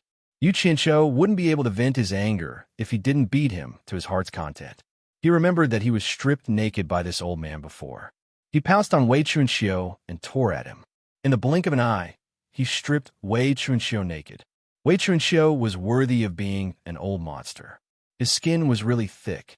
Yu Qianqiu's golden armor nails were flattened, but this guy didn't even have a scratch on his body. Yu Qianqiu was even more furious. He withdrew the golden armor on his fists. He casually took out a large piece of nether iron. His palms shone with purple light, and in the blink of an eye, he made a simple mace that was nearly 2 meters long. The most eye-catching thing was the sharp fangs on the mace. The skinny and naked Wei Chunqiu lay on the ground. He covered his private parts with both hands and said in fear, "Yu Qianqiu, what are you trying to do? What do you think I'm doing? I haven't had my fill yet." Before he finished speaking, Yu Qianqiu swung the crudely made mace and smashed it on Wei Chunqiu's head. The strength of the mace was not small. It smashed on Wei Chunqiu's head. Wei Chunqiu, who didn't dare to use his cultivation to resist, was immediately swung by a huge force and slid more than 10 meters on the smooth jade ground. Yu Qianqiu carried the mace and rushed over while shouting. In addition to the bloodstains on his face, his aura was unusually fierce. Wei Chunqiu's heart trembled in fear. He hugged his head with both arms and bent over. His legs shrunk, and his whole body curled into a ball. Yu Qianqiu didn't care how pitiful his small body looked. He rushed over and raised the nether iron mace that looked even bigger than Wei Chunqiu's small body. With a series of pong-pong sounds, he smashed Wei Chunqiu with his fists and legs. The Jade Palace immediately echoed with Wei Chunqiu's miserable cries. They lingered for a long time.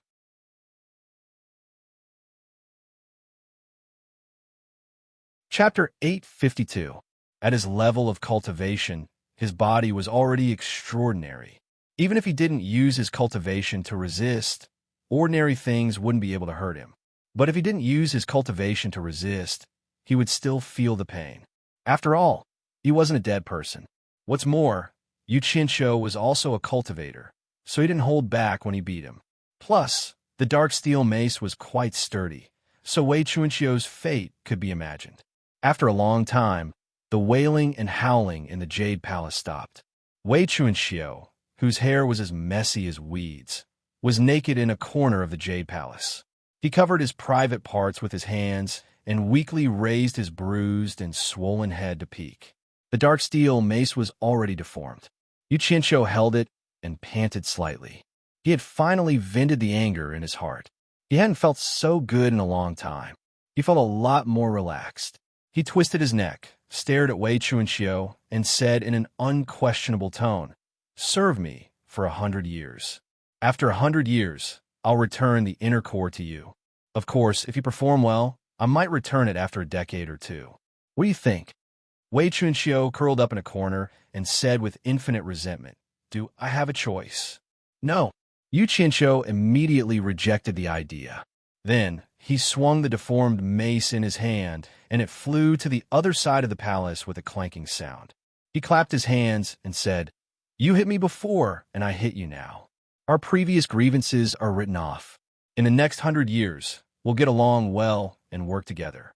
Wei Chunqiu's mouth twitched. He wanted to curse, but he held it in. Then he closed his mouth, and a cloud of green mist exploded from his body.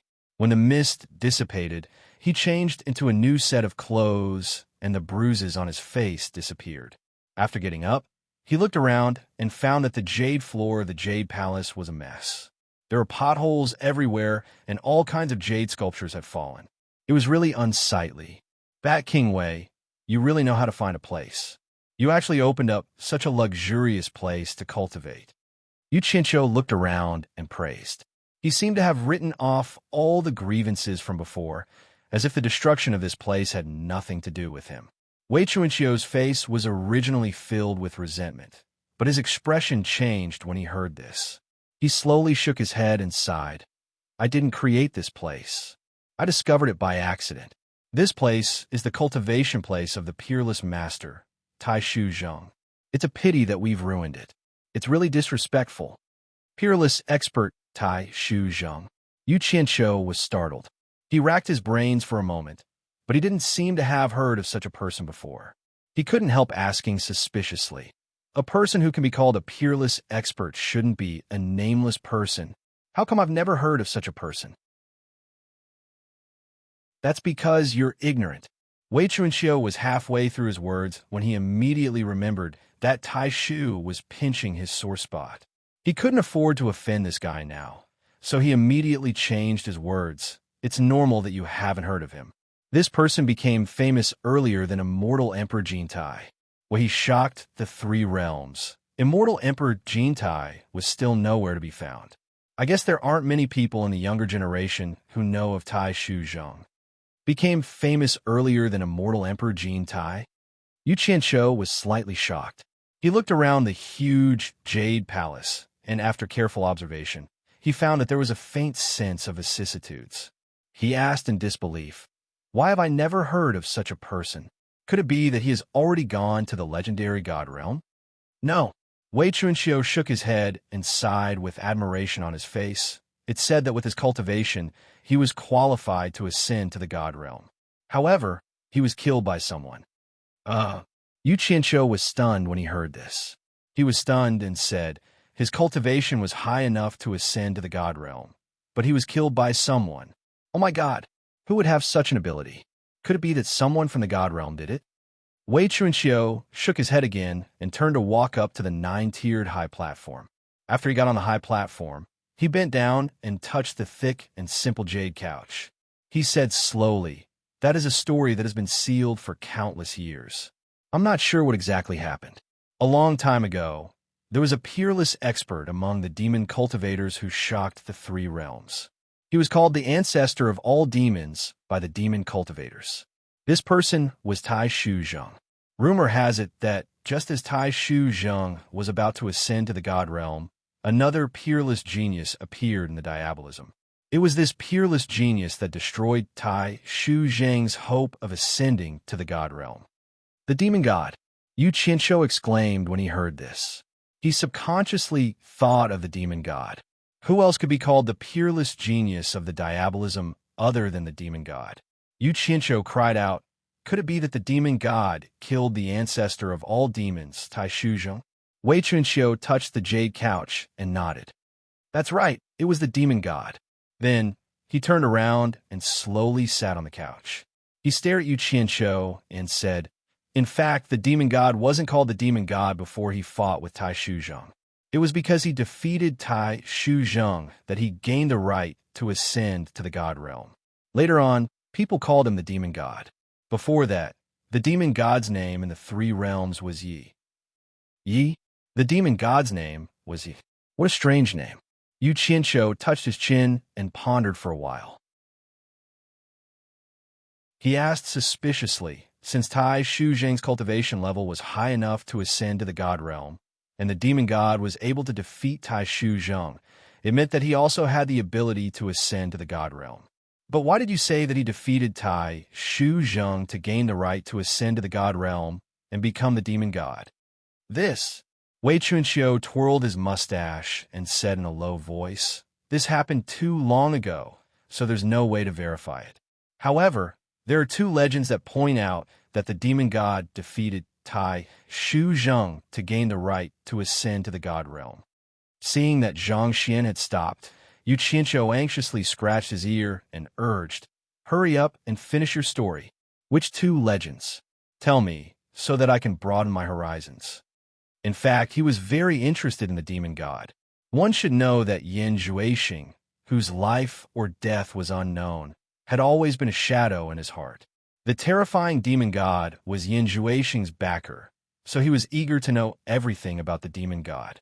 Wasn't there a saying, know yourself and know your enemy, and you will emerge victorious?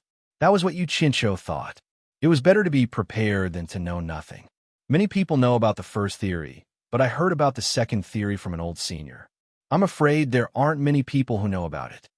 Wei Chunxiu twirled his mustache and said slowly, "It's said that ascending to the god realm doesn't just depend on one's cultivation. Of course, if one's cultivation doesn't reach a certain level, it's even more impossible to ascend to the god realm. It's said that the god realm doesn't confer gods easily. Every time the god realm descends, the number of people who can ascend to the god realm is limited." Yu Qianqiu was speechless and said, "You must be joking. There's a limit to the number of people who can ascend to the god realm? Are you saying that there was only one person who could ascend to the god realm, so the demon god and Tai Shuzheng fought?" "That's roughly what it means." Wei Chunxiu nodded and said, "The first theory is that there was only one person who could ascend to the god realm. As you said, Tai Shuzheng and Yi fought over this person. In the end, Tai Shuzheng was defeated and died. The second theory is that there were actually two people who could ascend to the god realm." "Two people? Then why did they fight?" Yu Qianqiu was shocked and suddenly thought of Bai Changchun. It seemed that the demon god was also a belligerent. Maybe the demon god was also like Bai Changchun, who had nothing better to do and challenged experts everywhere. In the end, he killed Tai Shuzheng. Wei Chunxiu shook his head and said with a smile, "This legend is more interesting, but I don't think it's very credible. It said that there were indeed two people who could ascend to the god realm. However, other than Tai Shuzheng and Yi, there was also a peerless expert called Ming. The three of them were called Zheng, Yi, and Ming. Three peerless experts appeared at once, so naturally, two people were not enough. The reason why this legend is interesting is because of the person called Ming. It said that Ming was a woman, and both Zheng and Yi fell in love with this woman. The three of them were actually friends. The ancestor of all demons and the demon god fell in love with a woman called Ming at the same time." Yu Qianqiu murmured and raised his eyebrows. Could it be that because Zheng and Yi fell in love with Ming, the two men gave one of the two people who could ascend to the god realm to Ming? In the end, there was only one person left, so the two men fought for that person, and in the end, Zheng was killed by Yi? That's right. The second theory is the same as what you guessed. That's the general meaning. Wei Chunqiu laughed wretchedly. "That's a little too melodramatic," Yu Qianqiu said. He felt that it was somewhat impossible. In his impression, such experts should be like Bai Changchun, who abandoned everything to pursue the peak of cultivation. It seemed that they should not be restrained by love. After a short moment of silence in the Jade Palace, Yu Qianqiu suddenly exclaimed. He raised his eyebrows and seemed to have thought of something. After a while, he looked around and asked, "Bat King Wei, did you just say that this is the cultivation place of the ancestor of all demons, Tai Shuzheng?" Wei Chunxiu was stunned. "That's right. That's what I said. This is indeed the cultivation place of the ancestor of all demons, Tai Shuzheng. Is there a problem?" Yu Qianqiu rubbed his chin and said with a smile, "Although this palace is luxurious, it's unusually simple. How did you know that this is the cultivation place of Tai Shuzheng? Could it be that you found some evidence here? Why don't you take it out and let me have a look?" Wei Chunqiu's expression changed slightly, but it quickly turned into disdain. "Don't you know what experience is? With my experience, it's not difficult for me to determine the origin of this Jade Palace." Yu Qianqiu nodded and gave a long, "Oh." He still had a smile on his face as he asked, "I seem to have heard someone say something about the 10,000 Demons Heart Sutra because of the pain. I wonder if this 10,000 Demons Heart Sutra is related to the original owner of this place, the ancestor of all demons. What do you think, Bat King Wei?"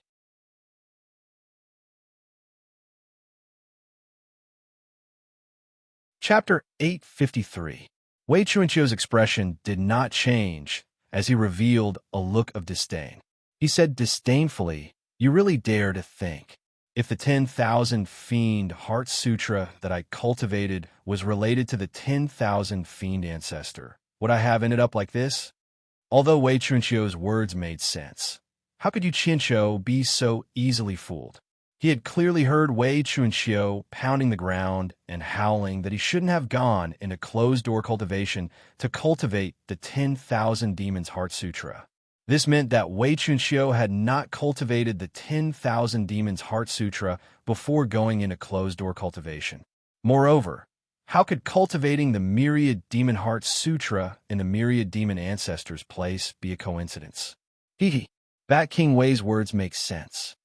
Yu Qianqiu nodded solemnly and sighed. With your fame in the immortal world, I'm sure your Myriad Fiend Heart Sutra has intimidated many people. If there's a chance, I'll have to ask about it so that I can admire the former glory of the Myriad Fiend Heart Sutra. Hearing this, Wei Chunxiu could no longer pretend, and his expression changed greatly. Others may not know, but he knew very well that the Myriad Demon Heart Sutra was indeed a treasure left behind by Taishu Zheng, and he obtained it by chance. That was why he had been in seclusion for 10,000 years.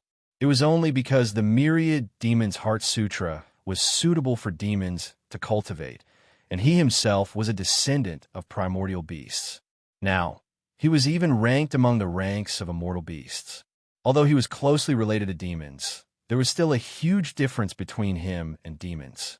After 10,000 years, he finally found a way to achieve the same goal through different means and began to condense a Yao Dan. He saw that the day he would be able to cultivate the Myriad Demon Heart Sutra was not far away.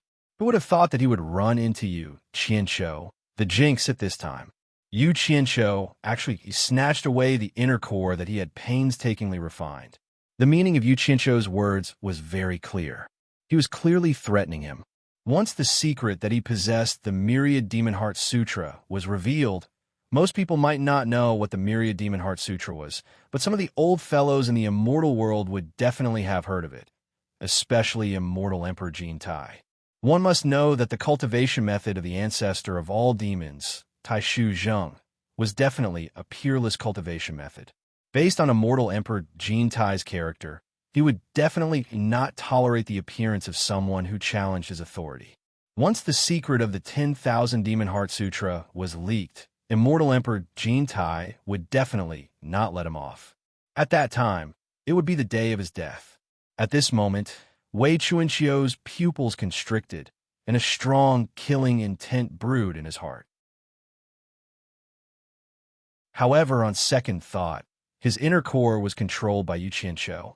He had tried before, and even if he killed Yu Qianqiu, he would not be able to find his inner core. The consequences of losing his inner core were very serious. If it was really as Yu Qianqiu had said, if something happened to him, someone would immediately destroy his inner core.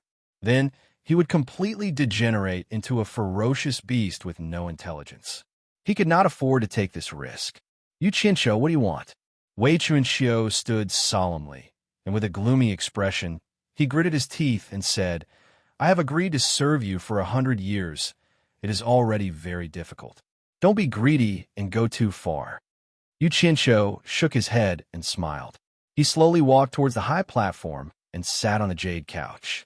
He touched the jade couch under his buttocks and said, Looks like I guessed correctly. The 10,000 Demon Heart Sutra is indeed related to the ancestor of all demons, Taishu Zheng.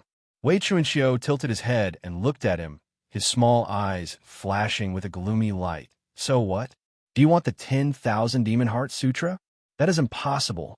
Let me tell you, I can give up anything, but the 10,000 Demon Heart Sutra belongs to me alone. This sutra contains my lifelong dream. Even if I die, I will not give it to anyone else. You better give up on this idea. Besides, even if I give you the 10,000 Demon Heart Sutra, it is useless to you. Humans cannot cultivate the 10,000 Demon Heart Sutra.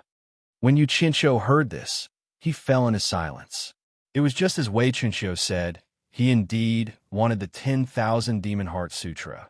The cultivation technique of an expert who had the qualifications to become a god was extremely attractive to him. However, Wei Chunqiu's attitude was so resolute, as if he was prepared to die rather than submit. Using threats would definitely not work.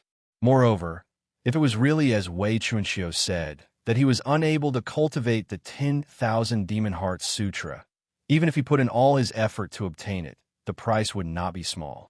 It was very likely that he would lose the assistant Wei Chunxiu that he desperately needed at this moment.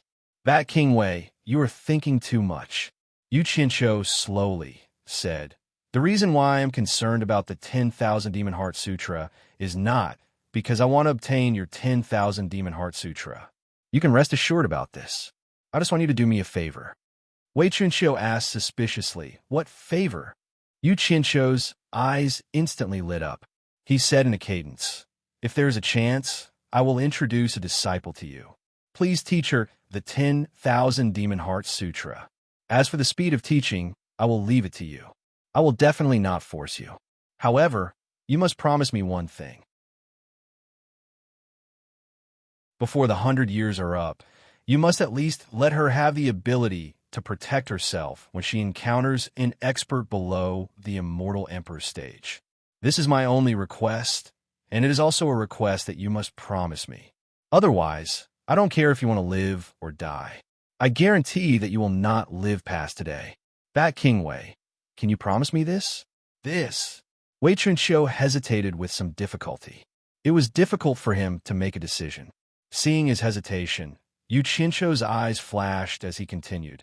Although I don't know why you have not made much progress after cultivating the 10,000 Demon Heart Sutra for 10,000 years, I believe that Taishu Zhang's 10,000 Demon Heart Sutra is definitely not simple. It should not be difficult to create an ordinary expert. I'm afraid that you have encountered some insurmountable difficulties. Don't worry. If you encounter any external difficulties during the teaching process, you can tell me. Leave everything to me. If I can solve it, I will do my best. If I can't, I will think of a way to solve it. You only need to sincerely teach her the 10,000 Demon Heart Sutra. Leave all the troubles to me. Wei Chunqiu twirled his huge sleeves, twirled his mustache, looked at Yu Qianqiu from head to toe, and said, there are indeed some headache-inducing troubles in the process of cultivating the 1000 Demon Heart Sutra. With your cultivation base, are you sure you can solve them? Sitting cross-legged on the jade couch, Yu Qianqiu said coolly, I believe the speed of teaching and the speed of solving problems are directly proportional. If it is because I am unable to solve the problems brought about by the external objects that affect your teaching, then I can only blame myself. You can't be blamed. You do not need to worry. Hearing this, Wei Chunqiu began to ponder. He realized that Yu Qianqiu's request was actually not excessive. The 10,000 Demon Heart Sutra was broad and profound. If he taught her a portion, it would not affect him much. After all, Yu Qianqiu did not ask him to teach her everything he knew. He only needed her to reach a certain level within 100 years. Most importantly, although this fellow's cultivation was not high, his methods were unfathomable. Who knows, he might really be able to solve some of the troubles in the process of cultivating the 10,000 Demon Heart Sutra. This would also be beneficial to him. After thinking it over, Wei Chunqiu said, I can promise you.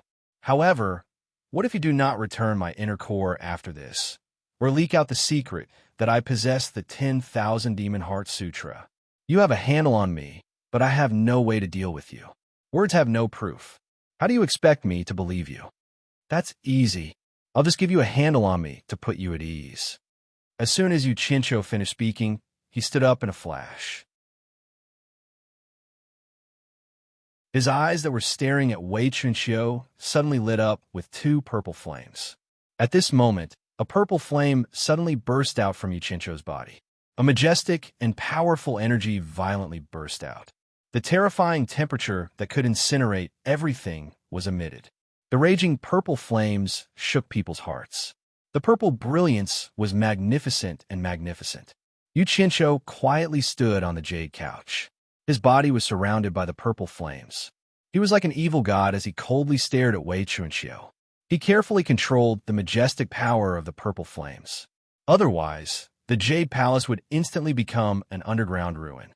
However, he could not avoid letting Wei Chunqiu have a taste of it. Otherwise, how could he convince Wei Chunqiu? Wei Chunqiu was immediately startled by the high temperature. At first, he was able to use his profound cultivation to barely block it.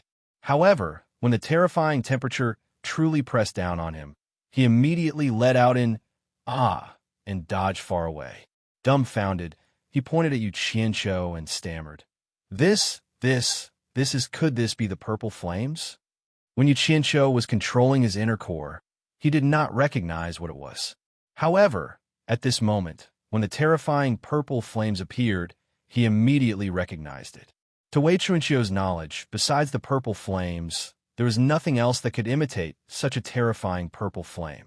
The dazzling purple light that was refracted by the entire Jade Palace gradually dimmed. The raging purple flames were slowly withdrawn into Yu Qianqiu's body. Yu Qianqiu stood on the couch with his hands clasped behind his back. He indifferently said, "Bat King Wei's eyesight is indeed not ordinary. To actually be able to recognize it. That's right, it is the purple flames." After receiving confirmation, Wei Chunqiu's small eyes suddenly widened.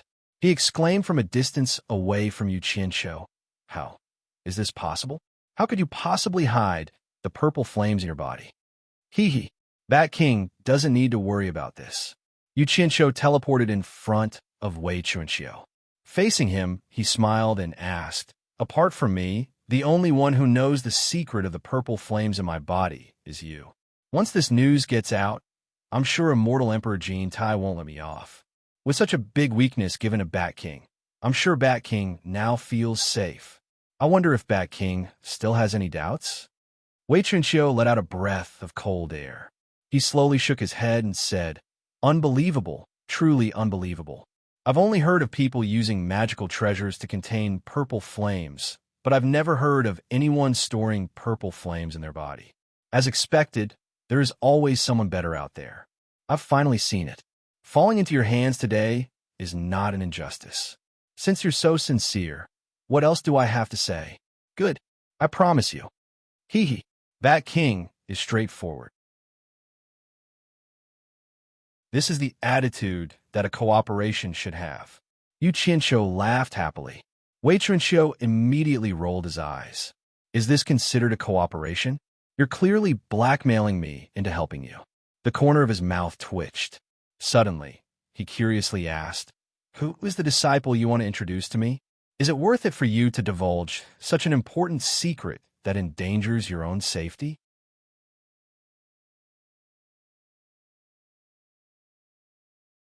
Chapter 854.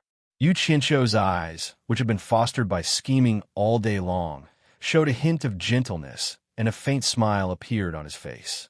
Shaking his head, he said, "Only by finding someone worth sacrificing for can one live a meaningful life. As for who it is, you will naturally know when you meet them." Wei Chunqiu's sly eyebrows twitched as he winked and said, "I'm guessing it must be a woman."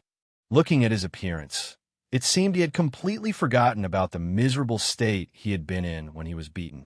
But then again, after getting hold of Yu Qianqiu's weakness, his tightened heart finally relaxed. What he did not know was that this was the mindset of a despicable person like Yu Qianqiu.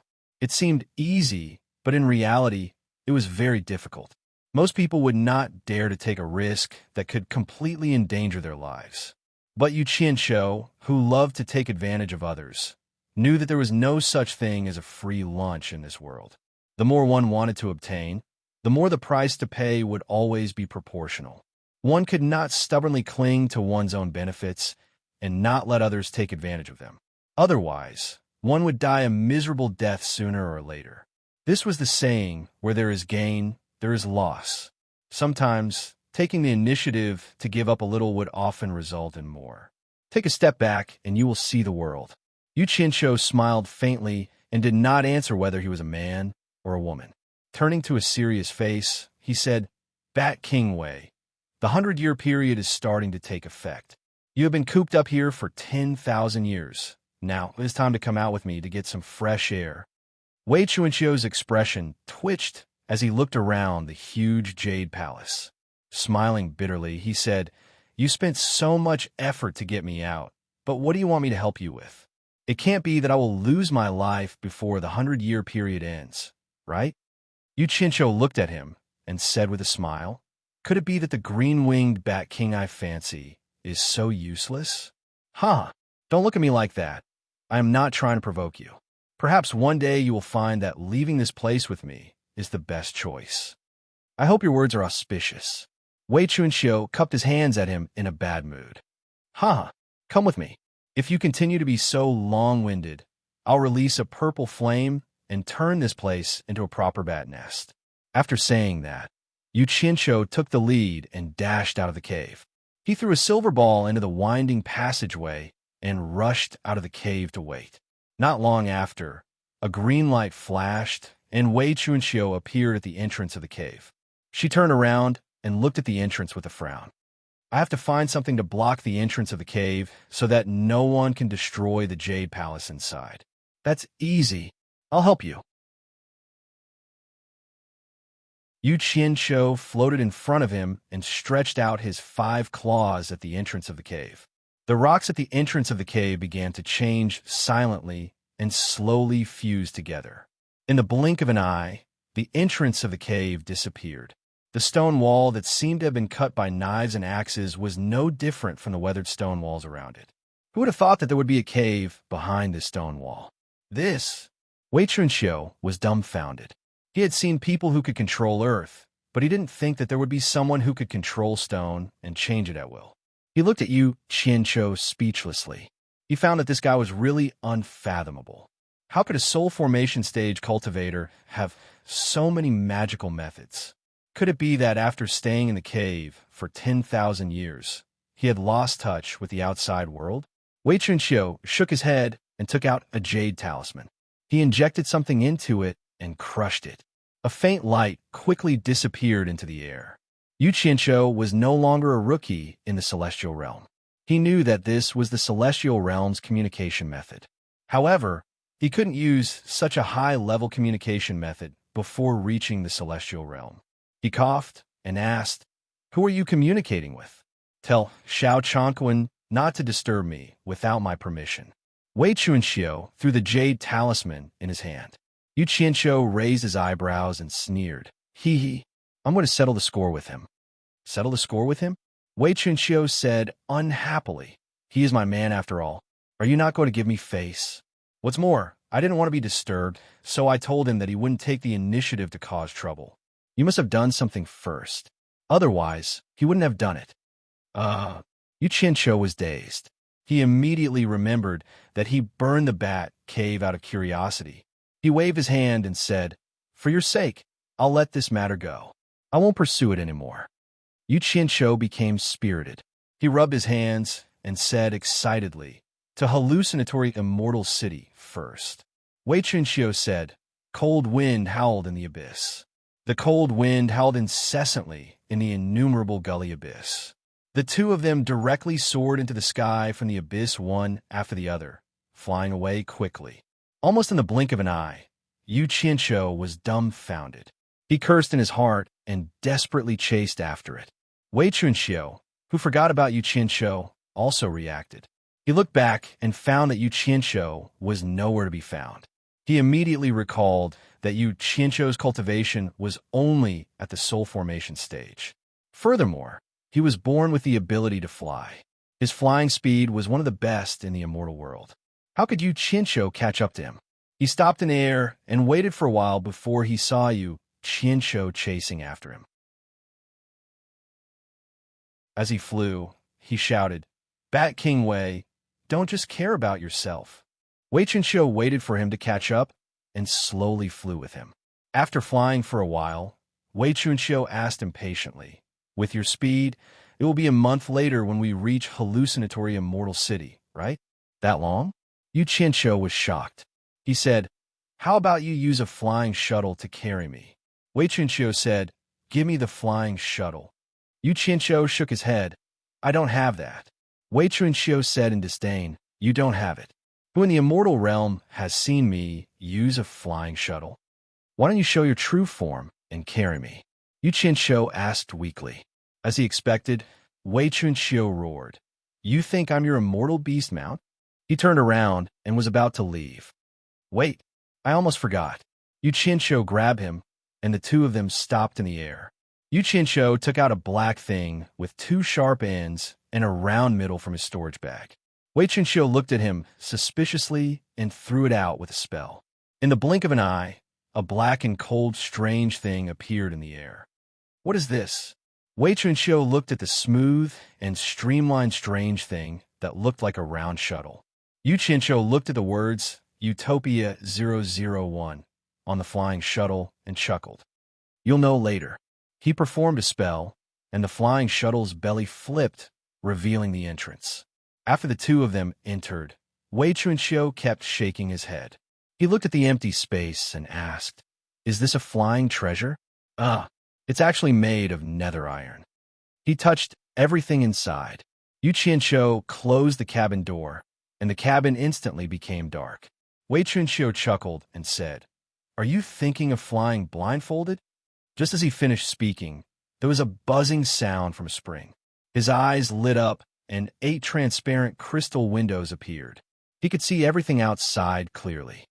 Wei Chunxiu waved his extraordinarily large sleeves and walked forward curiously. Yu Qianqiu sat on the only chair at the top, and the entire flying shuttle rapidly accelerated forward.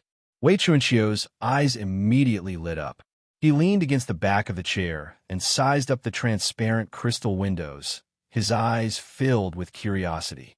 After looking for a while, he coughed and said, There's only one chair here. Aren't you embarrassed to let me stand alone? Yu Qianqiu found it funny, but he deliberately looked forward and said, This seat is for the person driving the flying shuttle. Sigh, with your cultivation level, your speed is too slow. Move aside, let me do it. Wei Chunxiu vaguely mentioned what he wanted to do. Yu Qianqiu didn't argue with him and gave the seat to him. With Wei Chunxiu's cultivation level, the flying shuttle was indeed faster than him. Wei Chunxiu sat on it, and after asking how to pilot it, he directly drove it like crazy. The speed was extremely fast. The corner of Yu Qianqiu's mouth curled up into a smile. He could go to the back cabin to sleep now. When he turned around and walked to the back cabin, he felt that his center of gravity was a little unstable. It was obvious that the flying speed was getting faster and faster. Just as he walked to the back cabin door, he suddenly heard a strange creaking sound. He couldn't help but turn around and shouted, Stop! There were already many cracks on the 8 transparent crystal windows. Unfortunately, he shouted a little too late. Bang! The crystal windows all shattered, and a strong gust of wind rushed in. The flying shuttle immediately stopped. Wei Chunxiu sat on the chair, dumbfounded. He said in surprise, Why is it so weak? Yu Qianqiu was speechless. This thing was made by the Jing family, one of the 4 great clans in the human world. The Jing family probably didn't expect that one day it would be controlled by an immortal emperor. At such a high speed, it was normal that the crystal windows couldn't withstand the pressure and broke. The two of them quietly flew out of the broken window. Yu Qianqiu used a spell to keep the flying shuttle. He held it in his hand and said bitterly, There's only one of this in the entire celestial realm. I borrowed it from someone to play with. Now it's destroyed by your hands. How am I going to explain this to others? Wei Chunxiu believed him. There probably wasn't another such strange thing in the celestial realm. He smiled awkwardly and said, This thing can't be looked at or not. It's fine if it's destroyed. Let's continue on our way. Yu Qianqiu wasn't someone to be trifled with. Now that he had found an excuse, he wouldn't give up so easily. He immediately said expressionlessly, I think you should just show your true form and carry me. Wei Chunxiu couldn't say anything about an immortal beast or a mount anymore. It was his fault for destroying someone else's precious item. In the end, he gritted his teeth and said, This is the only time. There won't be a next time. The green fog exploded, and a huge green bat with a wingspan of 5 to 6 meters appeared. Yu Qianqiu's eyes lit up. He didn't need Wei Chunxiu to tell him to stand on the bat. The ferocious-looking bat carried him and disappeared into the distance.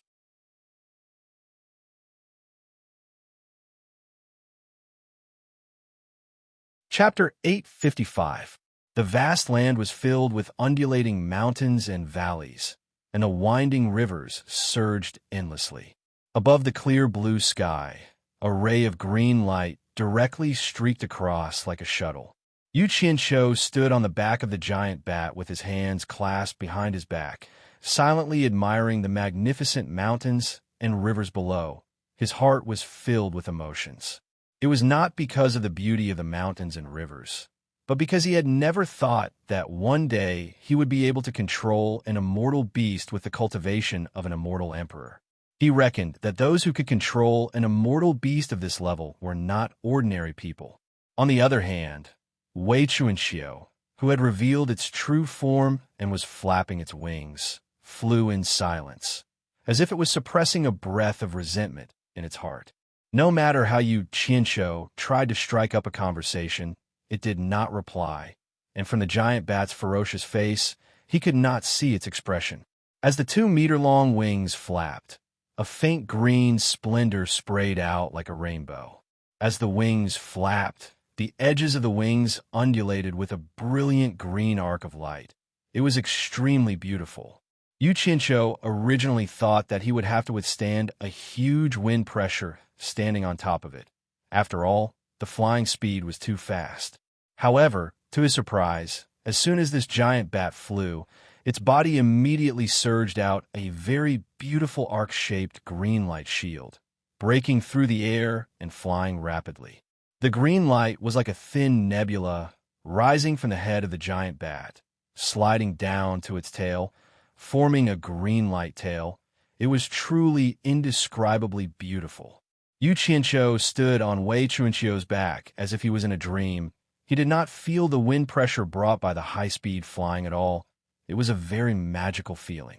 Every time the green wings slowly flapped, the beautiful scenery of the mountains and rivers below would quickly fade away. It could be seen how fast Wei Chuanqiu's flying speed was. One man, one bat. After a silent stalemate for a whole day, Yu Qianqiu had already sat down with his legs crossed. He took out a piece of roasted meat from God knows where, and it was the kind that was filled with hot steam, the kind that was overflowing with fragrance. He took a bite and chewed twice. The other hand was pouring fine wine into his mouth.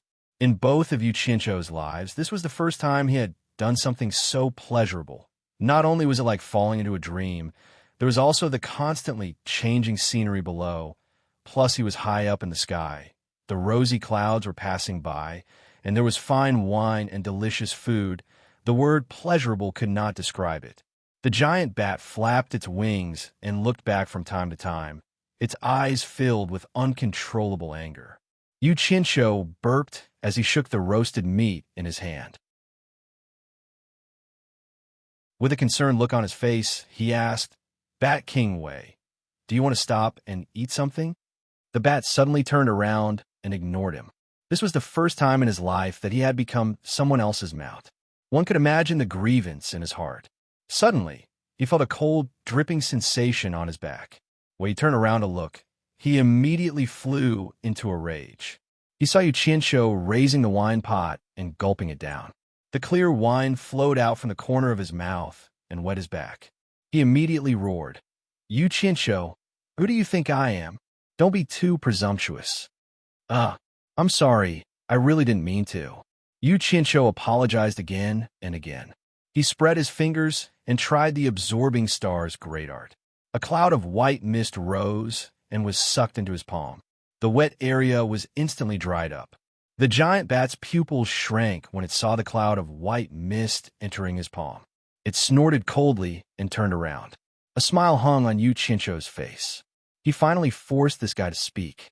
Seizing the chance, he coughed and asked, "Bat King Wei, how much longer do we need to reach the hallucinatory, immortal city?"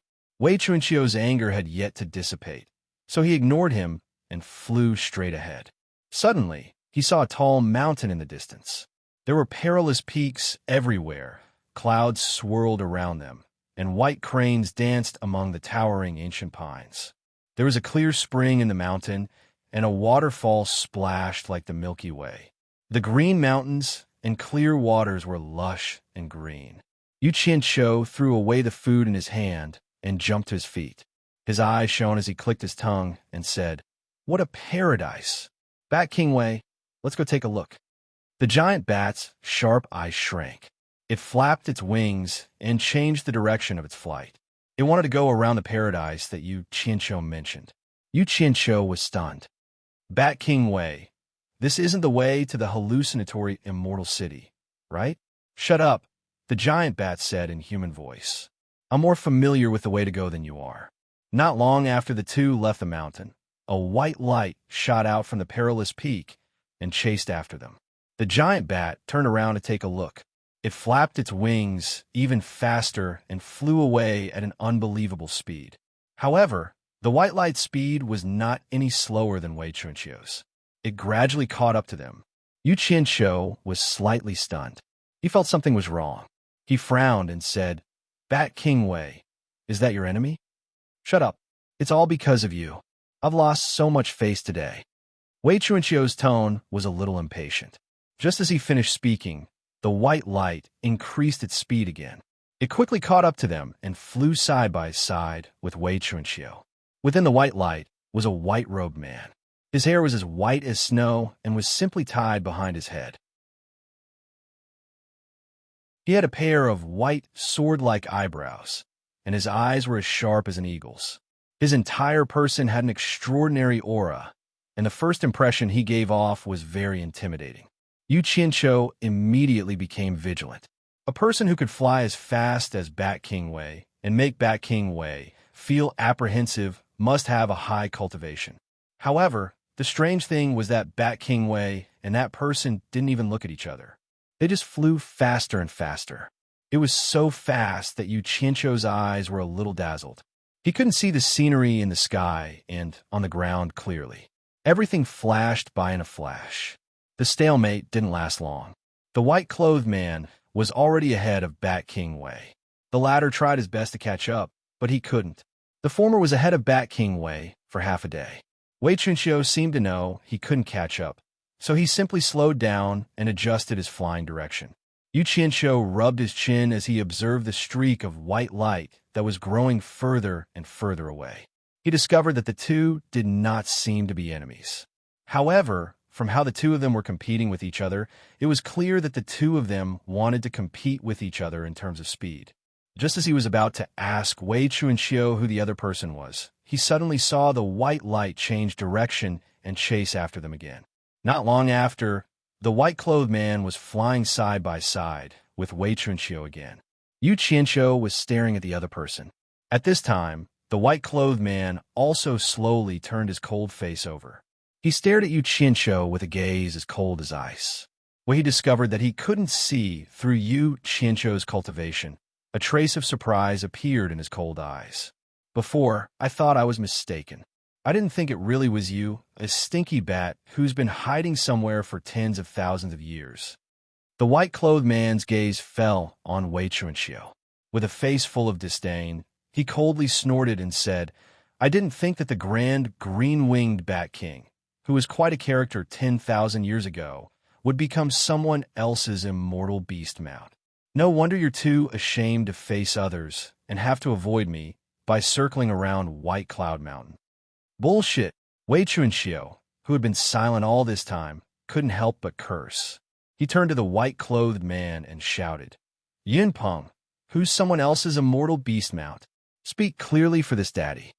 The white-clothed man called Yunpeng coldly glanced at Yu Qianqiu. His meaning was self-evident. He was referring to Yu Qianqiu as Wei Chunqiu's immortal beast mount. Wei Chunqiu straightened his neck and roared, What can you see with those bird eyes of yours? His cultivation is only at the soul formation final stage. Use your brain and think about it.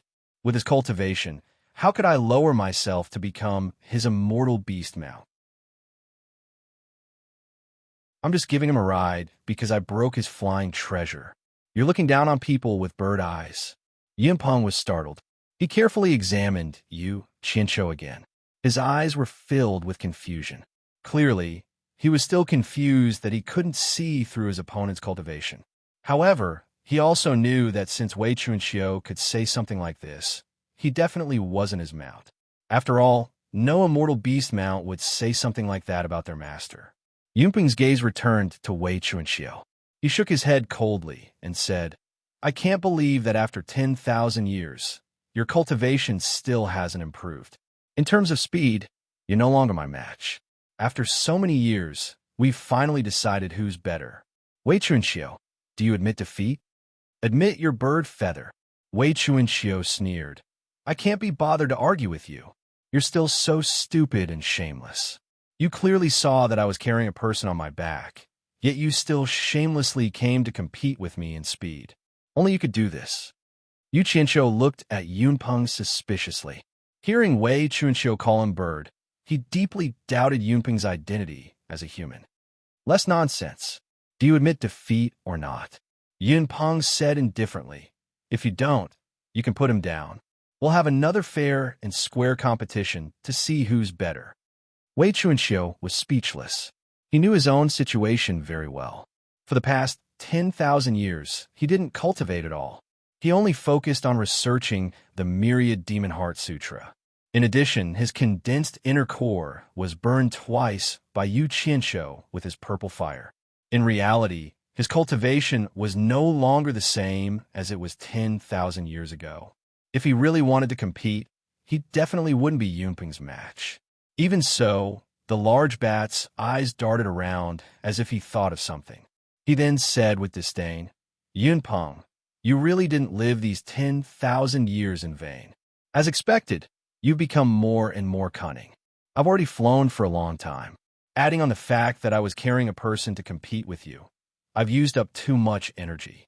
Even if I put him down and compete with you now, do you think it could be considered a fair and square competition? Oof. Even if you want to take advantage of me, you shouldn't do it like this. Yunpeng's white eyebrows furrowed. He muttered, then why don't you come to my Baiyun Mountain to rest first? When you've recovered, we'll have another fair and square competition. At that time, I'll make you accept your defeat. Wei Bat King continued to fly forward. He sneered and replied, I don't have your free time. I promised to send him to hallucinatory Immortal City. Let's talk about the competition when there's a chance. Yunpeng's cold face was full of disdain. He said coldly, don't tell me you know you can't do it, so you're looking for an excuse? Wei Bat King suddenly turned around and said word by word, if you really want to compete, why don't you reveal your true form? Just like how I carried him to compete with you. Do you dare to carry him and compete with me?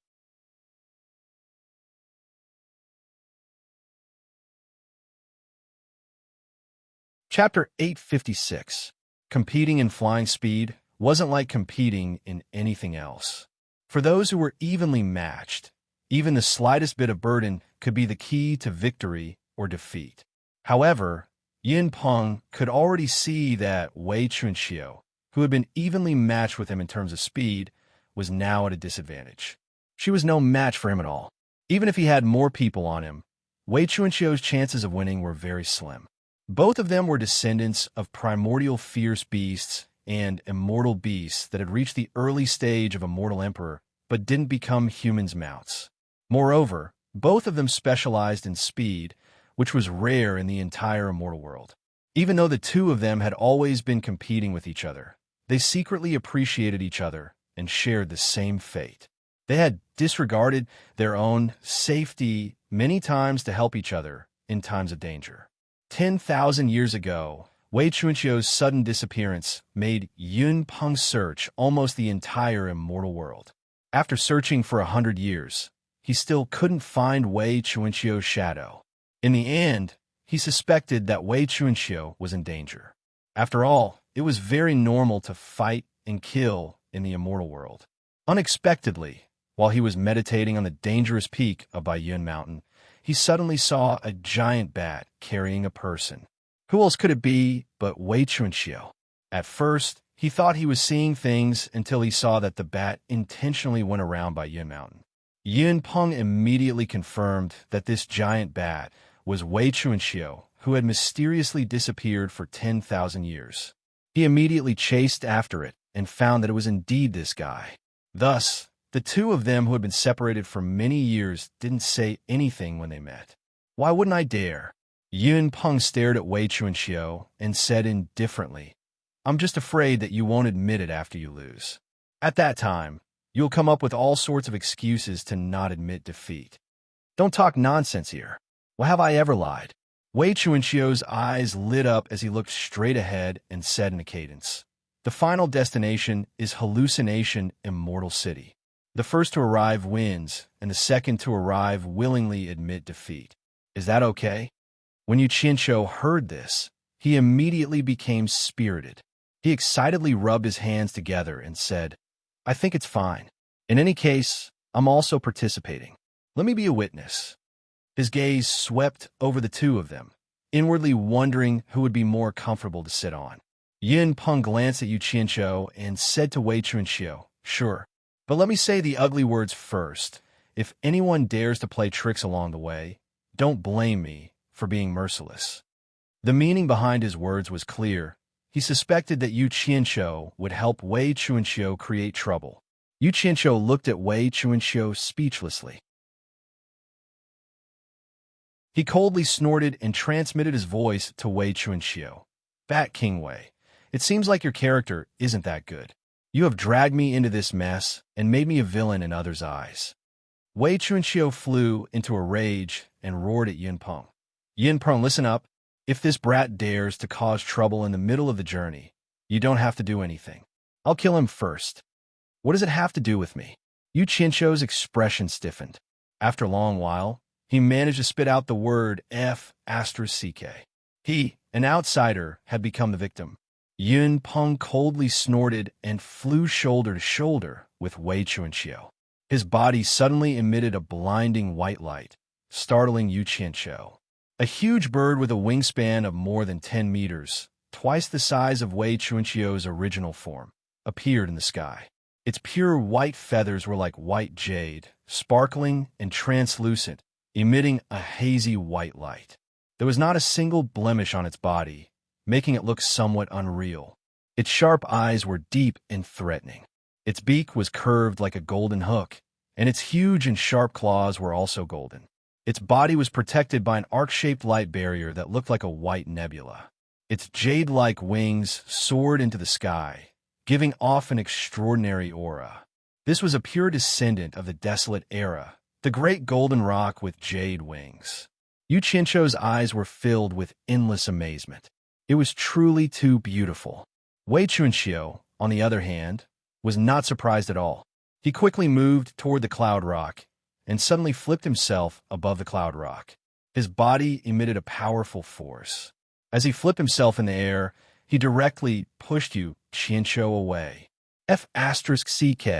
Stinky bat, what are you trying to do? Ugh. Before he could react, Yu Qianqiu let loose a torrent of curses. The flying speed of these two cultivators was truly frightening. It was truly frightening to be thrown from such a high altitude. When he stabilized himself, Yu Qianqiu discovered that he had already landed on Yin Peng's back. He was safe and sound. He immediately understood what was going on and shut his mouth. Yin Peng looked back, and his eyes flashed with astonishment. He was now beginning to suspect Yu Qianqiu's identity. How could a soul formation cultivator dare to curse Wei Chuanxiu, an immortal emperor cultivator? Wasn't this worthy of suspicion?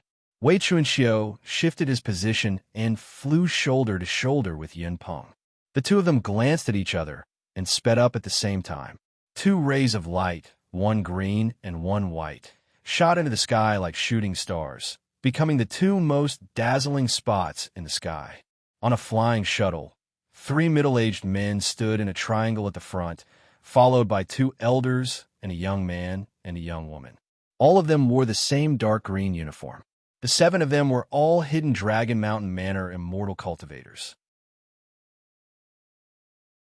The 2 elders in the middle were Hidden Dragon Mountain Manor elders. One was called Duke Longyu, and the other was called Guang Junru. The 6 men and 1 woman stared dumbfoundedly at the 2 streaks of light flying away. They had clearly seen the changes that had occurred in the sky just now. In particular, Yu Qianqiu's cursing fit the situation very well. After a long time, the man driving the flying shuttle at the front said, "So fast." He thought that his flying shuttle was fast enough, but compared to the other party's flying speed, it was simply incomparable. He was simply too far behind to catch up. Green Wing Bat King Wei Chuanxiu. White Cloud Mountain Lord Yin Peng. Duke Longyu and Guang Junru looked at each other and called out a name. Hearing these two names, a commotion broke out on the flying shuttle. These two were famous figures in the immortal world.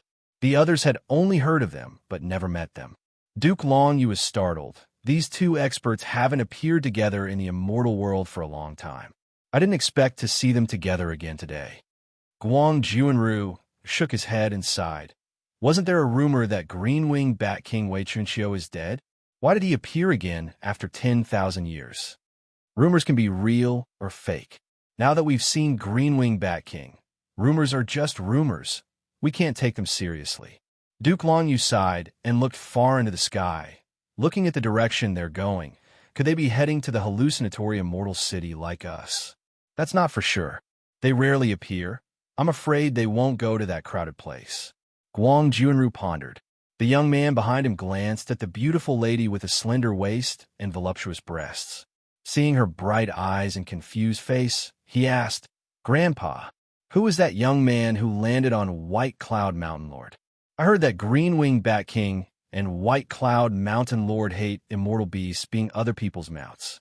Why would they ride on this person?" The young man was Guang Junru's grandson, Guang Yinzu. The beautiful lady beside him was Duke Longyu's granddaughter, Long Xiaojiu. The former seemed to know the latter very well.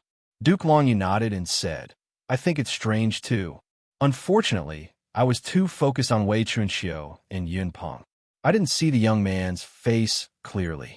I wonder what kind of expert he is to make these two experts ride on him willingly. Does Junior Marshal Brother Guang know this person?" He noticed that Guang Junru was frowning in thought, so he asked. "I didn't pay much attention to him, but he does look familiar." Guang Junru stroked his beard and pondered. Suddenly, he raised his head and said in shock, "It's him? How is this possible?"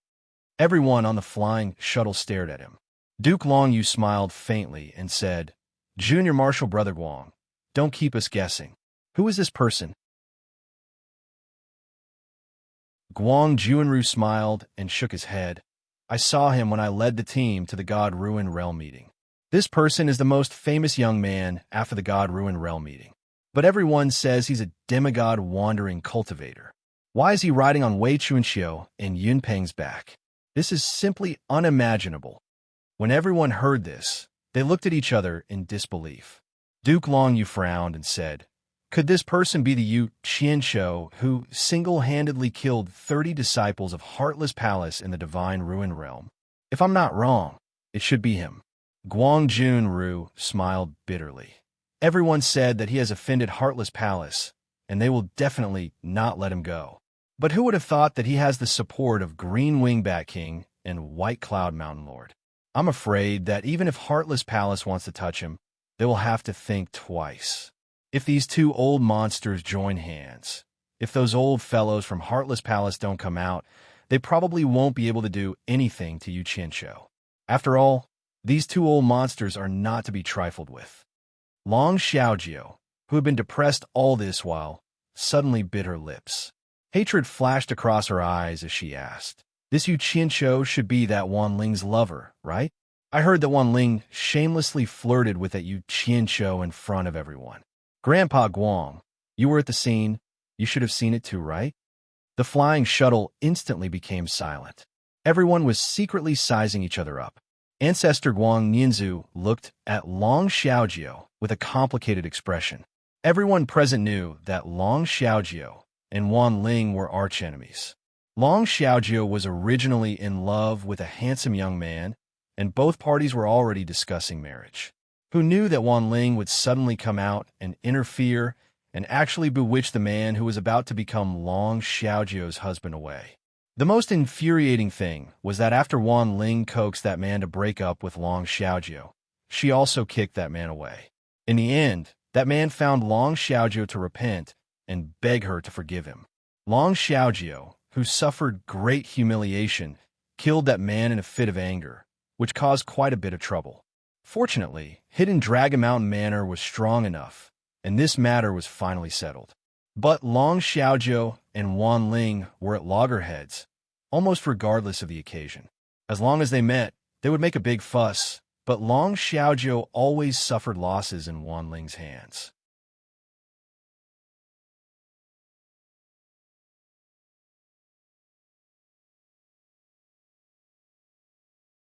Coincidentally, his junior martial brother was asking for help at this time. He immediately remembered that his junior martial brother's grandson was a firm pursuer of his granddaughter. In the past, he couldn't ask his junior martial brother for help, but now. Therefore, Duke Long Yu hinted vaguely to see if they could get married. At this point, Guang Juanru couldn't refuse anymore. He knew that if something happened to him, his grandson's future would be bleak. Sometimes, reputation was not as important as one's life.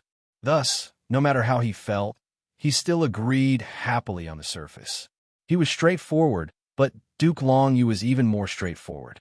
He immediately used all the connections he could and successfully helped his junior brother overcome this obstacle. This was why the two old guys took the lead and match-made the two youngsters. This was really a painstaking effort. After Guang Yinzu received his grandfather's hint, he immediately smiled at Long Xiaojiu. Xiaojiu, why bother with a woman like that? Who doesn't know that she used one Bo Sheng to run amok in the immortal world? Don't worry, someone will take care of her sooner or later. Long Xiaojiu looked at him indifferently, as if she was looking at a stranger. She unintentionally glanced at her grandfather, who was frowning and looking at her. She immediately squeezed out a smile and replied to Guang Yinzu, and Guang Yinzu's joy was written all over his face. He pointed at the beautiful scenery of the mountains and rivers below and chattered endlessly. Long Xiaojiu cooperated with him with a forced smile and nodded continuously. She was a man of few words and refused to give a complete sentence to Guang Yinzu. Guang Yinzu didn't mind. Although his grandfather Guang Juanru also had a smile on his face, it was a little unnatural. Some were happy, and some were sad. At this moment, Yu Qianqiu had forgotten all his worries. He sat cross-legged on the back of the cloud rock with a smug smile on his face. His shoulders trembled as he laughed. From time to time, he waved his hand and shouted at Wei Chuanqiu, who was chasing after him. Bat King Wei, faster, faster, we'll catch up soon. Hee hee. One in front and one behind, one green and one white. Two streams of light cut through the sky. The surrounding clouds disappeared in an instant. It had to be said that carrying a person was indeed a burden in a competition of pure speed. However, Wei Chunqiu was still clearly at a disadvantage. From the beginning, they were flying shoulder to shoulder. Now, they were half a body lower. Now, there was a distance of nearly 100 meters between them. However, Big Bat's eyes had turned red. Clearly, he was very competitive and his eyes were bloodshot.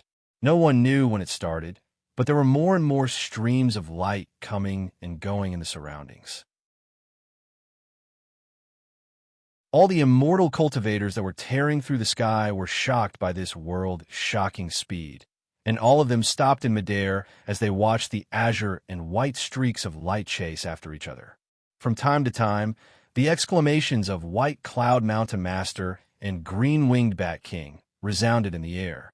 What attracted everyone's attention the most was still Yu Qianqiu, who was sitting on the back of the cloud rock, baring his fangs and brandishing his claws at Wei Chuanqiu. After all, the celestial realm was so big. There weren't many people who could recognize him. Yu Qianqiu.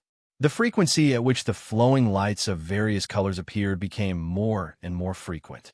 Yun Peng, who had been flying quickly in front of him, was shocked when he came into contact with the surprised and shocked gazes. Only then did he realize that he, the master of White Cloud Mountain, had become someone else's mount. If no one saw it, it wouldn't matter. But what was worse was that so many people saw it. That heart of the cloud rock. It instantly became cold. He who had always been arrogant for the first time, his eyes became evasive and unconfident. He didn't dare to look at everyone's shocked eyes. Due to his absent-mindedness, his speed started to slow down. From the increasing number of people appearing in the surroundings, he could determine that they weren't far from Illusionary Immortal City. The closer they got to Illusionary Immortal City, the more people would appear. Bat King Wei. Quick, quick, quick, we're close. Yu Qianqiu excitedly waved his arms. He didn't expect Wei Chuanqiu's potential to be so great. He was actually catching up faster and faster. In reality, this was just his misperception. He was sitting on a cloud rock, and the cloud rock's speed was gradually slowing down. He just couldn't feel it. But to a pursuer like Wei Chunxiu, he could clearly feel it. Wei Chunxiu looked around and was instantly overjoyed. Wei Chunxiu was very clear about the Cloud Rock's character. The Cloud Rock was arrogant and treasured its feathers. How could it be someone else's mount? From the moment Yu Qianqiu landed on his back, Wei Chunxiu knew that the Cloud Rock was definitely going to lose. Now that he saw it, it was just as he expected. He had fallen for his trap. The gap between the two was getting smaller. 50 meters, 30 meters, 10 meters. Yu Qianqiu jumped up excitedly. He waved his arms and shouted, "Bat King Wei is catching up. Quick!" "All right," Wei Chunxiu shouted. The two finally returned to a situation where they were flying side by side. After a short stalemate, Wei Chunxiu's figure slowly moved forward. He laughed sinisterly and gradually shook off the Cloud Rock. In the end, the Cloud Rock was the one chasing him. At this moment, the Cloud Rock didn't seem to see this scene. His sharp and spirited eyes were somewhat slack as he flew numbly. His arrogant heart was ruthlessly trampled on. He didn't know what was going on. Why did he agree to let Yu Qianqiu ride on his back? But it also felt like he was the one who wanted to compete with Wei Chunxiu. Actually, the reason was very simple. It was because he saw an old friend that he hadn't seen for 10,000 years. He didn't expect that Wei Chunxiu was still alive, so he was too excited. However, he was also a person with a cold face but a warm heart. He was used to using actions to express himself. In his heart, continuing the competition from 10,000 years ago was the best greeting gift. Wei Chunxiu's sinister laughter as he brushed past caused the excited Yu Qianqiu to be slightly startled. He sensed that something was wrong. Furthermore, he finally sensed that Yun Peng's speed was gradually slowing down. Looking at the surprised gazes from all around him, he seemed to have guessed something. "Damn it, don't vent your anger on me when you lose." Yu Qianqiu coughed and sat down cross-legged. He no longer cheered for Wei Chunxiu. Instead, he heavily patted Yun Peng and said, "Senior Yun, Bat King Wei has already overtaken you when you weren't paying attention." Yun Peng suddenly woke up from his daze. Hearing the sinister laughter that came from 100 meters away, he immediately understood everything. He immediately shouted angrily, "Wei Chunxiu, you dare to scheme against me. T. If you want to act shamelessly, then say it clearly. If you bet, then you have to accept your loss. Don't play this game." Wei Chunxiu's voice came from the front. Yun Peng's eyes suddenly burst with a bright light. Without saying anything, his flying speed exploded. He chased after the stars and the moon as he bit towards Wei Chunxiu. He had already thought it through. Since he had already lost face, he could not let Wei Chunxiu's scheme succeed. The distance between the two sides immediately began to slowly close. Wei Chunxiu immediately felt the pressure. In his heart, he cursed Yu Qianqiu for blindly interfering. If he let Yun Peng become stupid for a while longer, then he would definitely win. The two of them instantly went all out. Their flashing speed caused a burst of exclamations in the air. In Chu Tian's eyes, a vast and boundless sea of clouds appeared. There were countless streaks of light rising and falling in the clouds. Because of this, the two of them became even more fierce. Yun Peng was slowly catching up with an unbelievable speed, but in the end, he was still a bit late. In an instant, the two of them rushed into the sky above the vast sea of clouds. The streaks of light scattered to the sides in shock. Wei Chunxiu, who was leading by nearly 10 meters, suddenly changed his direction. He directly turned and soared into the sky. In the air, he exploded into a cloud of green mist. Yun Peng followed closely behind. In a flash of white light, he also appeared. Yu Qianqiu, who had been thrown far away by the inertia, quickly flew towards the two of them. You're tuning into the Romance Rendezvous YouTube channel. We're so grateful for your support, and don't forget to subscribe to join us on this incredible journey through captivating stories. Your generosity through donations truly makes a world of difference, as it's the primary source of revenue that allows me to expand and enhance this channel for you. Thank you from the bottom of my heart for being a part of this adventure.